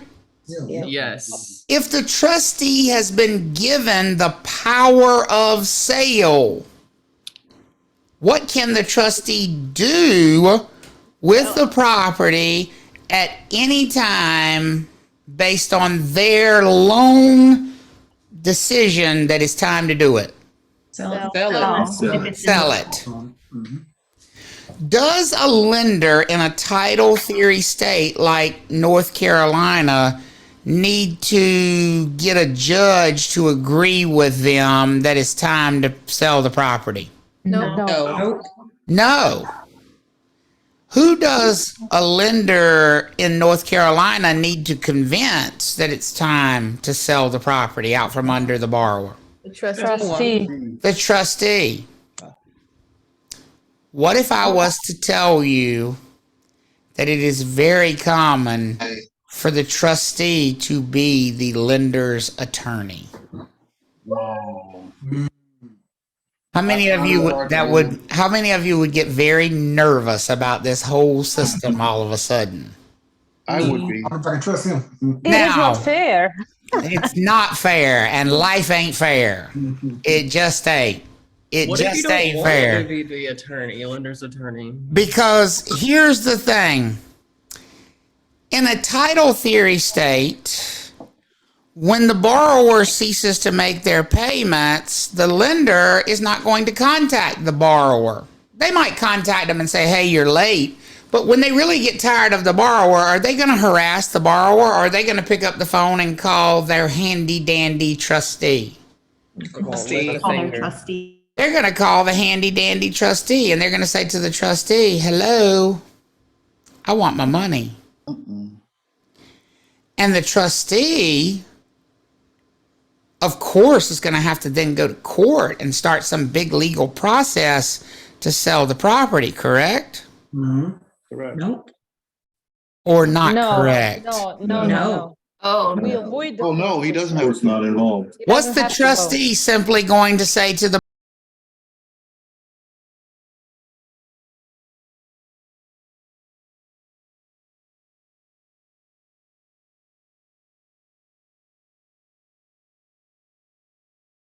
power, don't they, folks? Yes. The trustee is simply going to tell the borrower, bye-bye. We're placing the property for sale. And here's the really ugly, dirty truth of that whole process. The trustee really wants to foreclose. They get paid. Because they get paid. They can charge a fee for that. Remember, what profession is the trustee? An attorney. Don't attorneys charge fees for all their services? They do. Absolutely. And so the minute that trustee has to be engaged to sell this property, do you think they're going to do it for free, or you think they're going to tack a hefty fee onto this thing? Oh, there'll be a fee. There's going to be a fee, and it's going to be a big one. Folks, it can easily be $10,000, $15,000, the trustee's fee to sell this property, right? Easily. And they're not going to have to wait for the legal system. In those states that show up red on this map, the trustee is simply going to engage. What did we say? What did we say they have? Power of sale. Power of sale.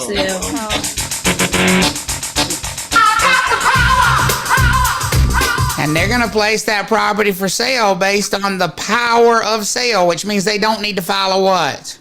Lawsuit. Don't need to file a lawsuit because they have been given, let me back up. They have been given legal title to the property at the time the loan was taken out, which gives them the right or the power of sale over the property. How many of you all think that title theory don't sound like no fun at all if you're the borrower in this process? No. Not even a little bit. Not even close. Compare the timing, folks. I want y'all to just think about the realities of the timing of this process. What's going to be a much more expeditious path toward the foreclosure sale? Lien theory states or title theory states? Title Title theory. Janet, did you have a question? why would anyone do lien then? Are they Why just- would anyone do lien?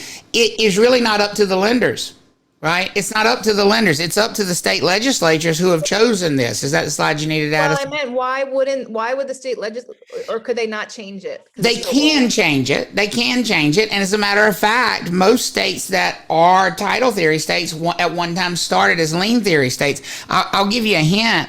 Look at this map right here. Yeah, I was thinking, I'm surprised New York would want to be a lien theory. Lien theory is the most old fashioned. The original 13 colonies were all what at one time? Right. Yeah. Lien theory. And some of them have jumped ship and gone to title theory because the reality is title theory is also easier for the court system in that state. But just like any other law, who has to change that within those states? Yeah, all the people. The legislatures do. The people through the legislature, correct? Right.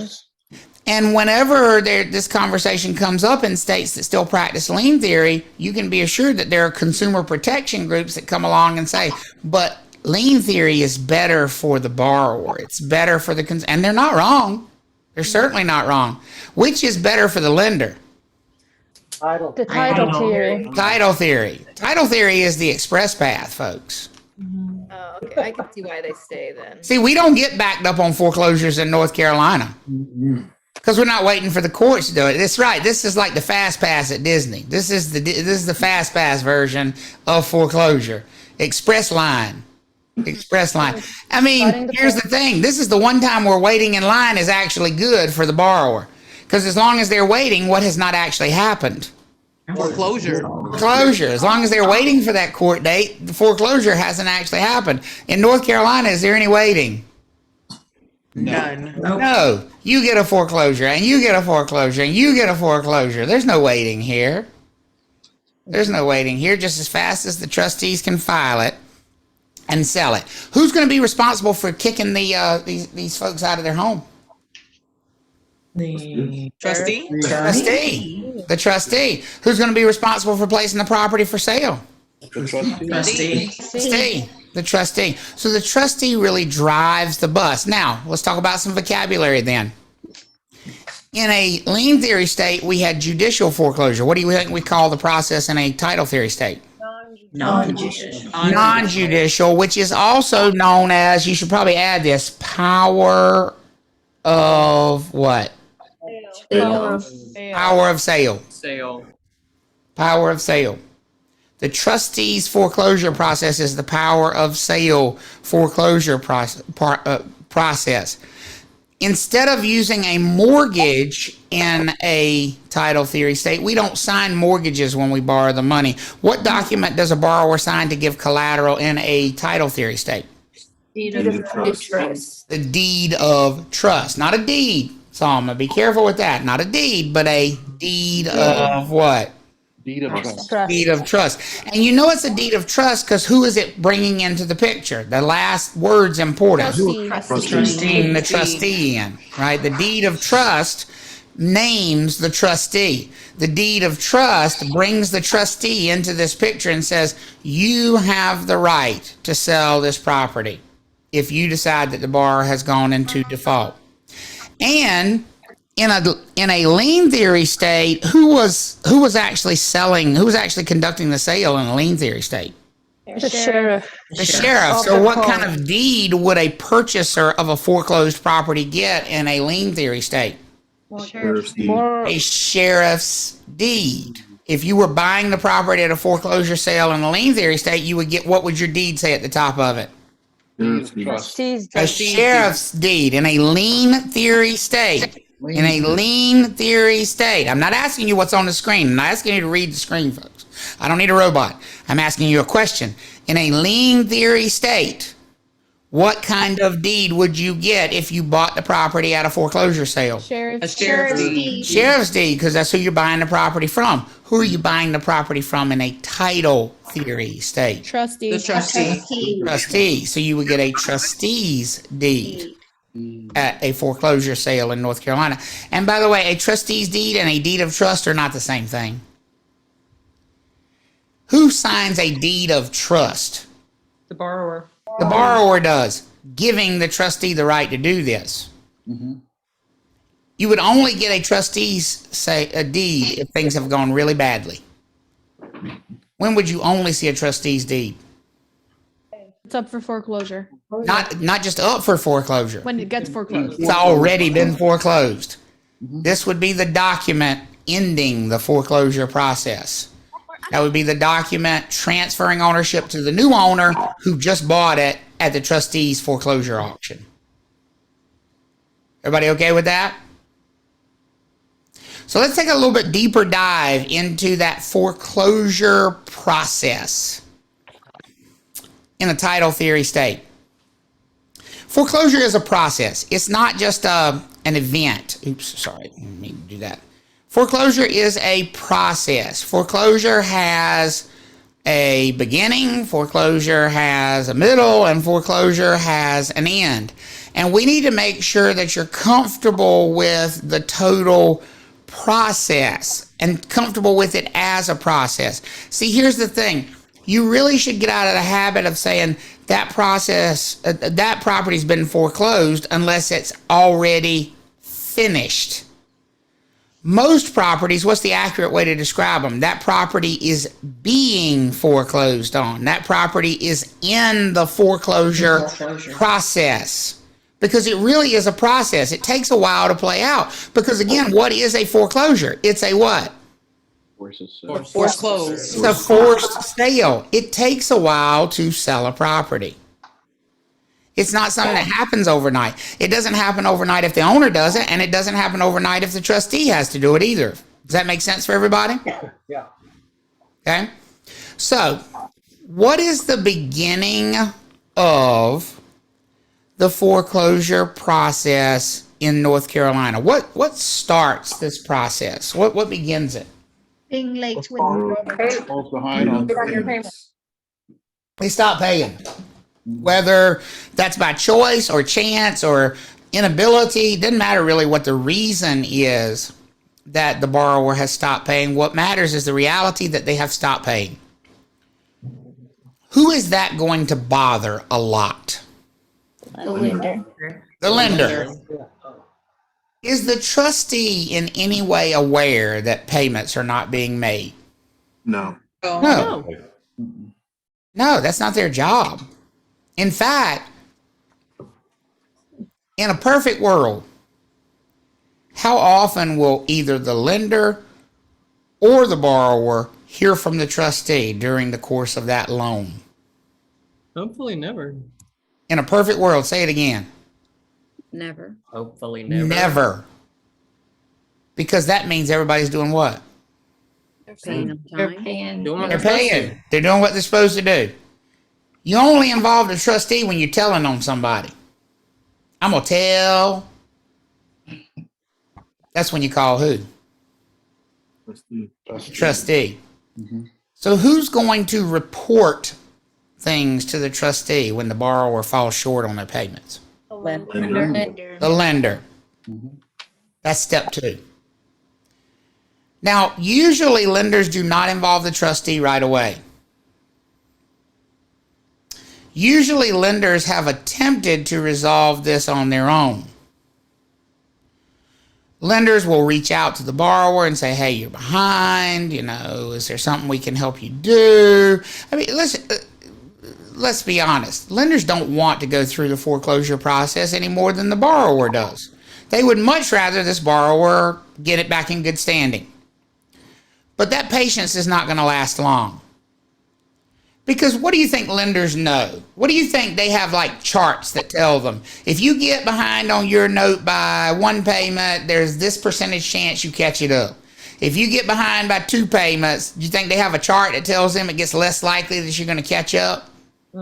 Yes. And then if you get behind by 3 payments, you think they have a chart that says they ain't going to catch up? Yep. Trust me, they have all of that mapped out in their office. You get behind by 1 payment, they know there's a pretty good chance you catch that back up. I mean, think about it. I just want you to think about it. Every time you've ever loaned anybody money your whole life, every time, if they're a little bit late paying you back, you feel like there's a reasonable chance they may what? Pay you back. They may catch up. Yeah. But if they miss twice paying you, do you feel like, oh shit, here we go? Right? It's not like it gets better. The later they get, the more you start to say in your mind that they're not going to what? Pay you back. They're not going to pay. So every lender has a breaking point. Here's what I want to point out, folks. That breaking point has to be spelled out in a document. What document spells out that breaking point for the lender? Promissory note. Promissory note. Promissory note. Now, the promissory note will say when the lender can declare you in default. Does that mean the lender must declare you in default at that point in time, or can they give you more time if they want to? They can give you more time. Give you more time. They can give you more time if they want to, and sometimes they do. Sometimes, folks, I've had this question come up often in my career. How is it these people I've talked to my neighbor, and they said they ain't made a payment in 8 months. How is it they have not been foreclosed on? Because the party who would foreclose on them, the trustee, has not been what? Notified. Hasn't been notified. It's up to the lender, folks, how long they let it go. But at some point, will the lender get tired of waiting? Yes. Now, for some lenders, that's going to be to the day when they say they can do it. Let me give you an example. State Employees Credit Union. Their promissory notes say 60 days. And I am telling you, if you borrow money from them, on day 61, you're going to get this letter from the trustee.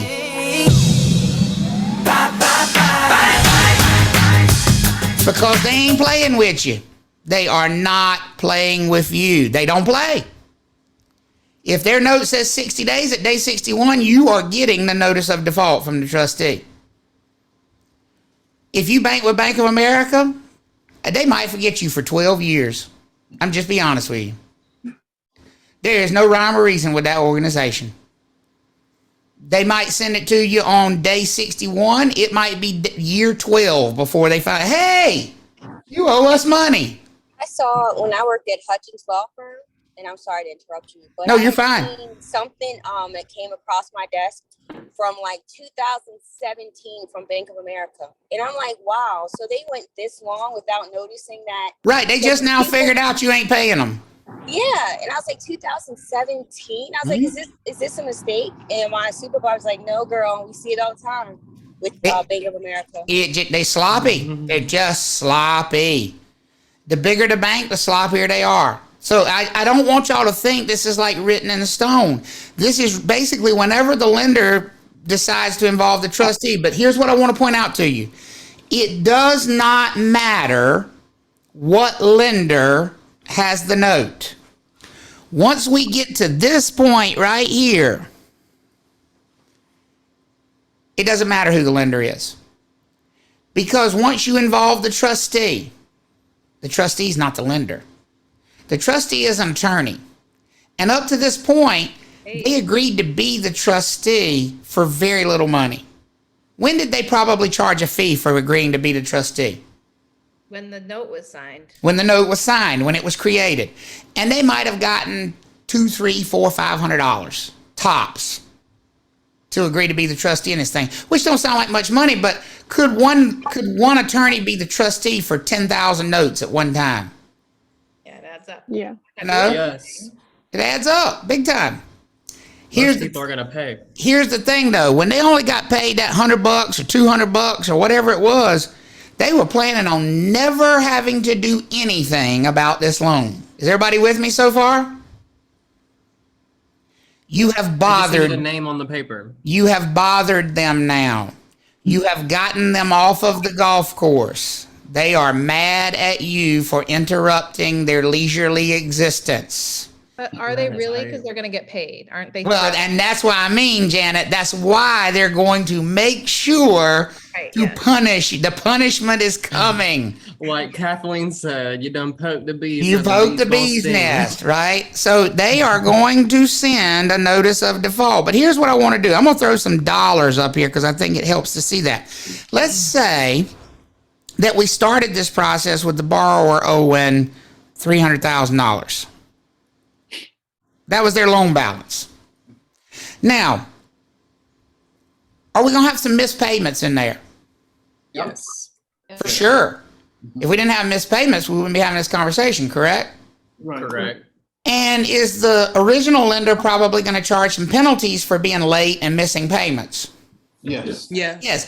So when they notify the trustee that this has gone sideways, are they going to tell the trustee that you owe them $300,000, or are they going to have already tacked in the missed payments, the penalties, all that stuff? So they might notify the trustee, oh, you owe us 307 with the missed payments and the penalties and all that stuff. They may tell, they're going to report to the trustee they owe us 307. So that loan balance has already done what, folks? Increased. Increased. And trust me, the march is on. That number going to get big. Because you have bothered the trustee. And now the trustee has to send you a letter. And that paper is expensive. The trustee could easily tack on, folks, $15,000 in fees. So when they send that notice of default to the borrower, how much is that notice of default going to state on there that the balance now is? $322,000. Now remember, this person was already in trouble not making their payments when they owed what? 300. This ain't getting better. Y'all remember before lunch when I told you when somebody calls you crying saying they got this notice of default, it ain't the time to be sympathetic. It's the time to do what? Get it sold. Get it sold. Because this is also when the trustee is going to point out that the lender is triggering a clause that probably is lingering in that note. What clause is lingering in that note? You starting to pull some things together here now? That acceleration. Acceleration clause, that ugly acceleration clause. Are they about to put the pedal to the metal on that thing? Oh, yeah. You no longer owe them $1,800 a month. They want what? All of it. All of it. And does all of it include all these fees that have been chunked in there as well? Yep. Yes. And that trustee makes demand for payment, all of it, they want $322,000. Right. Now. They want it now. Here's the interesting thing, folks. And this is why I want to point out to you, there is no saving this at this point. You can get out there and you can say, I'm going to help people avoid. No, you're not. Not in a title theory state. You are not going to help people avoid foreclosure when it gets to this point. Because that $15,000, there's only one way for that trustee to get it. Well, there's two ways. One of them ain't happening. One of them is for the borrower to hit the scratch off lottery and come up with $322,000. That's not happening. What's the most likely way the trustee is going to have to go if they want to get their $15,000 at this point in time? Sell the property. Sell the property. Folks, you're not working against the lender anymore. Who are you working against now? Trustee. The trustee. And the trustee has one thing in mind. Sell it. Sell it. I want my money. Forget Bank of America. The hell with them and their $300,000. I want my $15,000 and I want it now. And what's the way the trustee's gonna get it? Selling it. Sell the property. We're going to a sale, folks. Either the owner is going to sell it themselves or they're gonna wait and let the trustee do it for them. One way or another, this property is getting sold very soon. Does that make sense for everybody? Okay. Now, here's what I would like to point out. Can we veer off of this process at any time and have the owner sell it themselves? Yes. Absolutely. And as long as the owner sells it themselves and sells it for at least $322,000, are they going to satisfy all the outstanding debt on this property? Yes. Yeah. So it's still better for them if they can do it. If they can still sell this thing for $350, even if they got to sell it fast, but if they can get $350 out of it, is that a better outcome than what's coming? Yes. For sure it is. And that's what I don't want you to lose sight of. That's where we can truly be helpful for them. Because and I think I remember when it hit Travis, previous class, there is no keeping this property. No, not when we get to this point. That's gone. That's fantasy land. right? So let's figure out how to make it better for them in this situation, And- which I like the practical side of that. Exactly. We're looking at making the best out of a bad situation. That's what we're doing here. That's our role at this point in time. Simon said, can they still sell the house while they're in the process? Absolutely. Even though the trustee has now, by the way, what process are you in when you get the first letter from the trustee? What process are you now officially in? Pre-foreclosure. You are in the foreclosure process. Pre-foreclosure is really a misnomer. You're either in the foreclosure process or you ain't. When you get a letter from the attorney, from the trustee, you're in the process. The wheels are turning. So you would need to disclose? You would need to disclose this as a material fact as a broker if you were dealing with this property from this point forward. But the owner can still sell as long as they sell before who else does. Trustee. Trustee. Usually on this notice of default, the trustee is going to give a certain time frame. It might be 30 days, it might be 60 days, it might be 90 days. We want the money within this time frame. That's pretty much the calendar you're on to get the property sold. Does that make sense for everybody? Okay. So you're going to have to judge how quickly you sell it based on that letter from the trustee. Now, assuming the owner does not sell, because we're talking about the foreclosure process, so we need to continue talk about that process. Assuming the owner does not sell, and we're on track. Some of them are hard-headed, some of them don't want to sell, and I'm not selling my house. But are there also going to be those out there who, because of all these fees and things that have been added on there now, are now upside down and can't sell it for this amount of money? Yes. Right? That happens. And if they can't sell it for that amount of money and they don't have cash to throw at it to pay off the debt, we're headed to a foreclosure. Okay? So now, the trustee, once they've decided they're not going to be able to get the money from the borrower, the trustee will kick the borrower out. That's step 4. Step 4 basically involves getting the property on the market. Who's going to do all of that at that point in time? The trustee. The trustee. So the trustee or somebody they hire, probably somebody they hire with a gun, most likely, I'm just to be honest with you. Are they going to hire some brute force at this point in time? Yes. Yes. This is when Nico and the boys are going to show up ready to break kneecaps. Welcome to the process. This is not going to be a friendly visit, folks. In New York, it's the city marshal. Well, that's because New York is a lien theory state.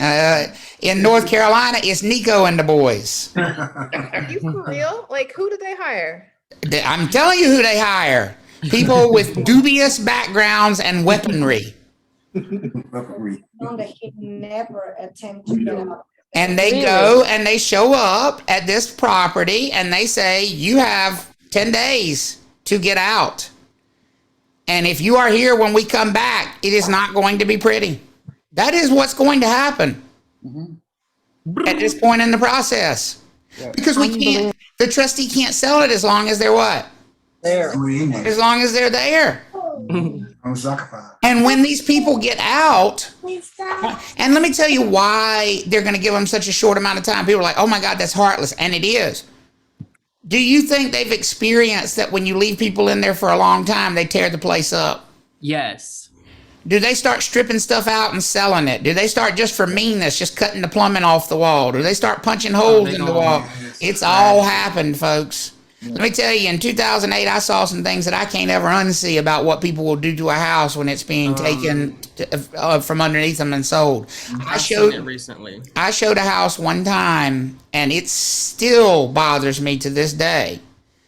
I opened the front door and literally was assaulted by no less than 15 cats escaping the property.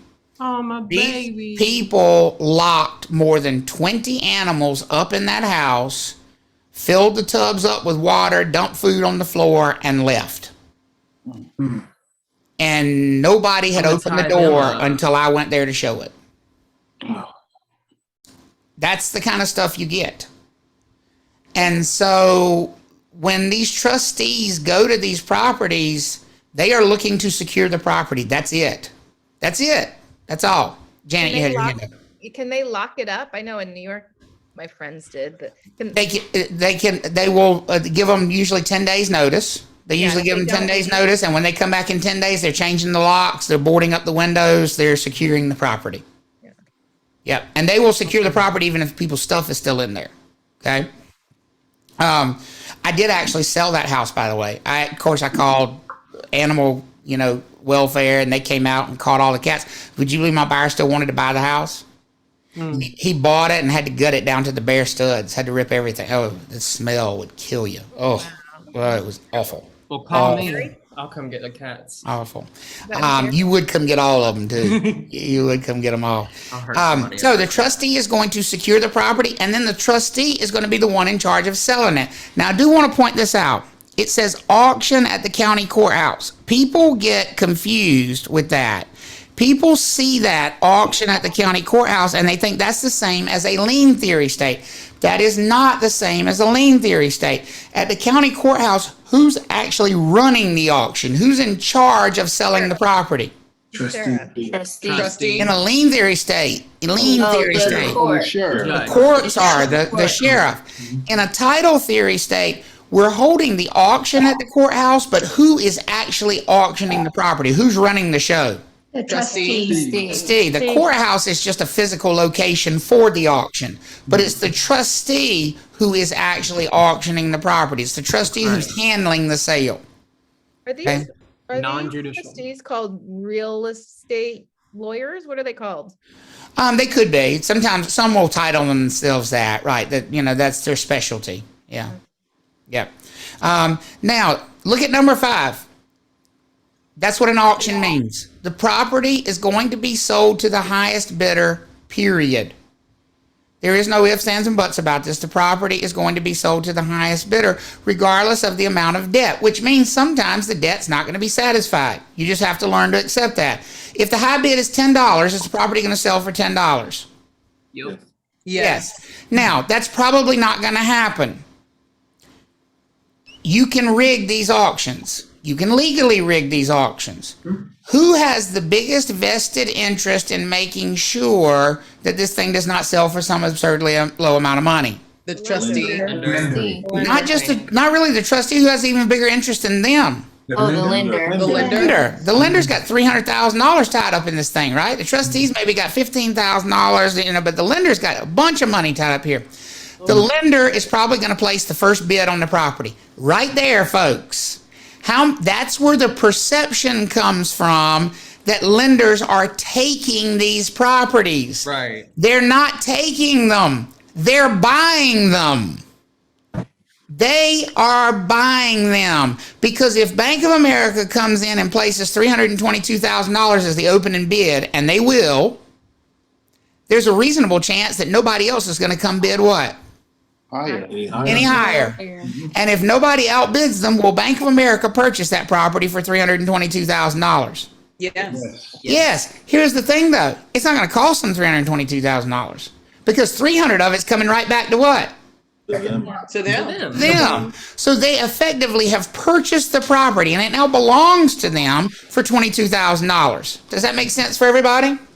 Yes. Effectively, Bank of America has now purchased this property for $22,000. And since it is now theirs, can they now place it for sale with a real estate broker? Can they now fix it up? Can they do anything they want to try to turn a profit on this thing? Yes. Yes, because it's theirs now. Do they have a whole division in They their? do. Yeah. They do. Banks have whole divisions called REO divisions. Yeah. Absolutely. It clicking? Okay, everybody good? Now, here's the great thing from Bank of America's perspective. They really can't lose by bidding 322. Worst case scenario, nobody outbids them. It cost them $22,000, but now they have full ownership of the what? Property.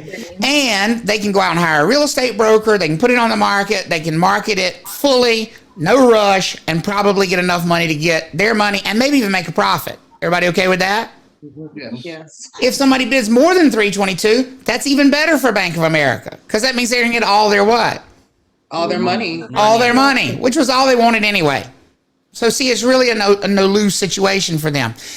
I want you, for over the next couple of days when you're doing your studying, to make sure, obviously got to study all this stuff, but this slide in particular, make sure you study this slide. This is huge to understand the order in which to the order in which these monies are going to be distributed. This is at the auction. This is at the foreclosure auction. This is not by whoever purchases at the foreclosure auction. Somebody sent me a question and said, well, what happens if they make extra money? It's theirs. If they buy the thing and it's theirs and then they're able to sell it for $500,000, do they get to keep the profit?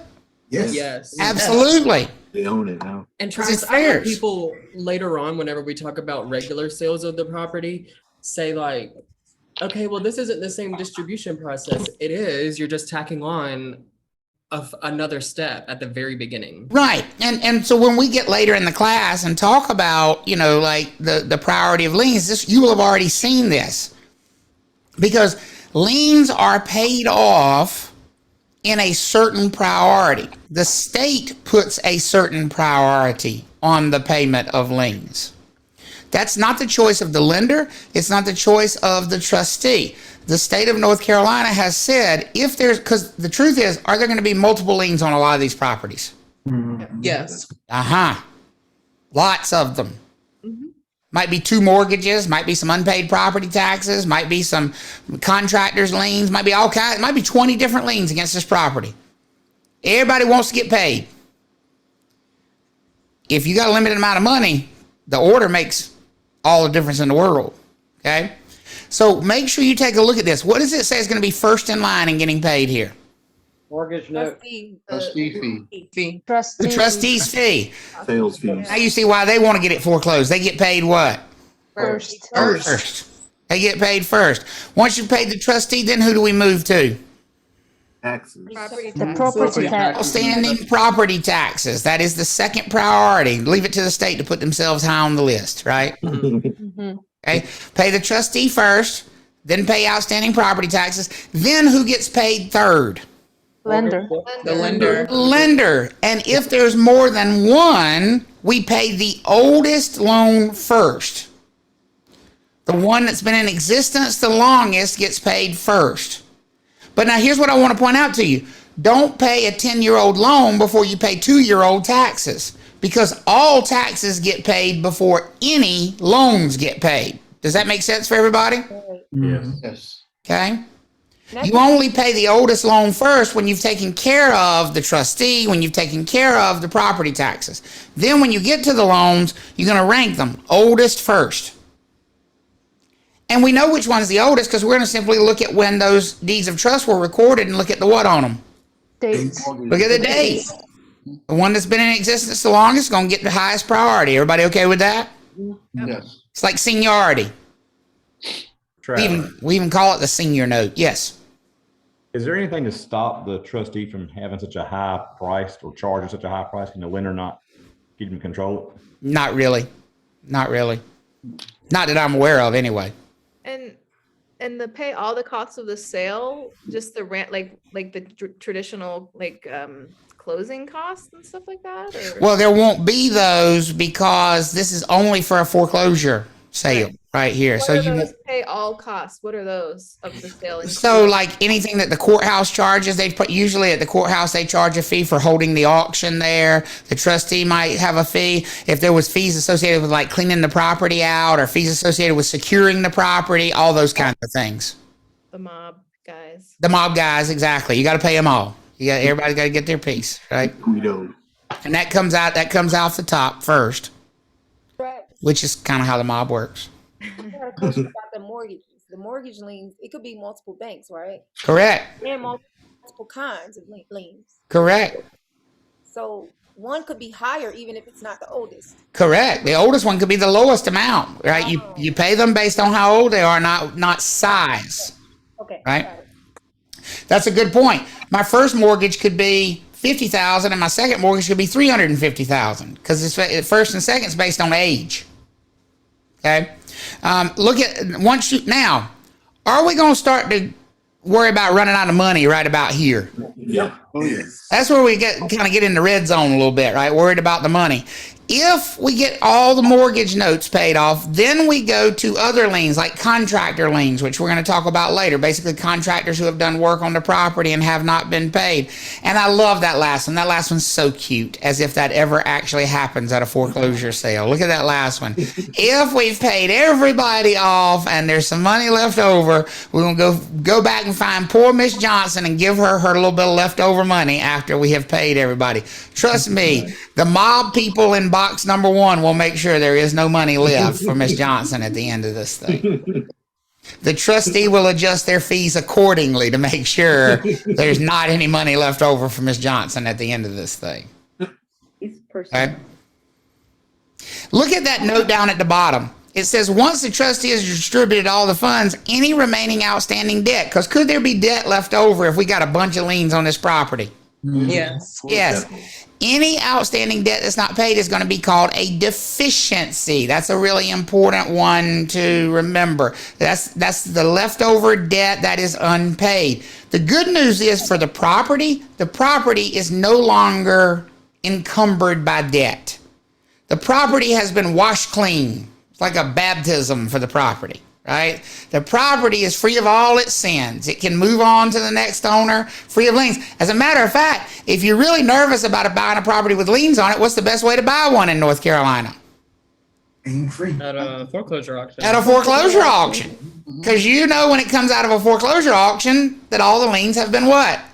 Taken care of. Either satisfied or not, they have been stripped away from the property. Is that okay for everybody? No. Now, any liens that are not satisfied do result in a deficiency. And so I've just kind of given you an outline over here. Let's quickly kind of run through these numbers. It says a property sells at auction for $285,700 has the following debts. Okay, and it lists them out over here. So let's look over on the right-hand side and let's walk our way through this. Which one of those debts that you see on the left is going to get paid first? The trustee. Number 4. Trustee, number 4. Number 4. Does everybody agree with that? Yes. So that $14,500 gets paid first. Does everybody agree with that? Yep. Yes. Okay. And then how much is left if we do that? $285,700. What does that leave? $201,200. Is that right? I mean, $271,200. 71. Yes, 271,200. Okay. So that's what's left over. What gets paid second? Number 3. Number 2. Number what? Number 3. Outstanding taxes. Number 3. The outstanding property taxes get paid next, correct? Yes. Government. Correct. $55.40 coming out of there. 265. 265. 265. How much? 660. 660. All right. What's gonna get paid third? Number 1. Number 1. Number 1. That first mortgage note of $248,568. Right. So 1792. 9. How much?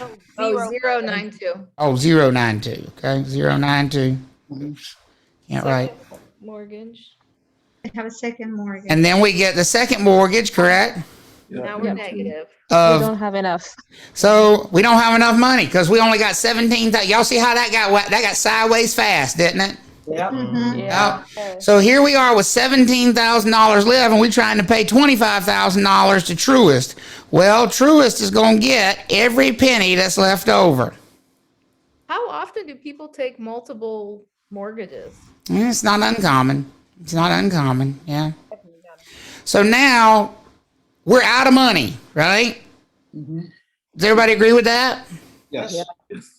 Does everybody agree we have a partial deficiency for Truist over here? Yes. And we have a complete deficiency for our poor HVAC contractor right there. They're going to get absolutely nothing. Yep.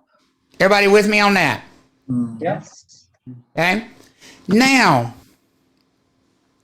that we see the deficiency, remember the property no longer owes the money. What's the one place that the HVAC contractor and Truist can go back to now and say, we still want our money? Because they still want their money. Right now they have to go to court. Now they have to go after who specifically? Trustee. The person, the borrower. Person, the borrower. Now, if they want to still go get the money, they have to sue the borrower. That is called a deficiency judgment, folks. And I love Natalie's comment. If you get this lien, this would be a general lien because it would no longer be against the property. It would now be against the what? Person. Person. Love it. Absolutely love to go it. home early today. Absolutely love it. That would become a general lien against the person. Now, as we mentioned earlier, this will be very quickly here.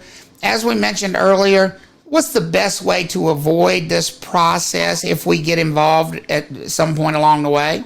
Sell it. Sell it. It's really a race to sell it. It's really a race to sell it. It can always be sold. And remember, this process takes a while. And as a matter of fact, it takes longer than you even think. Even once the homeowners have been kicked out, we're still not sold yet.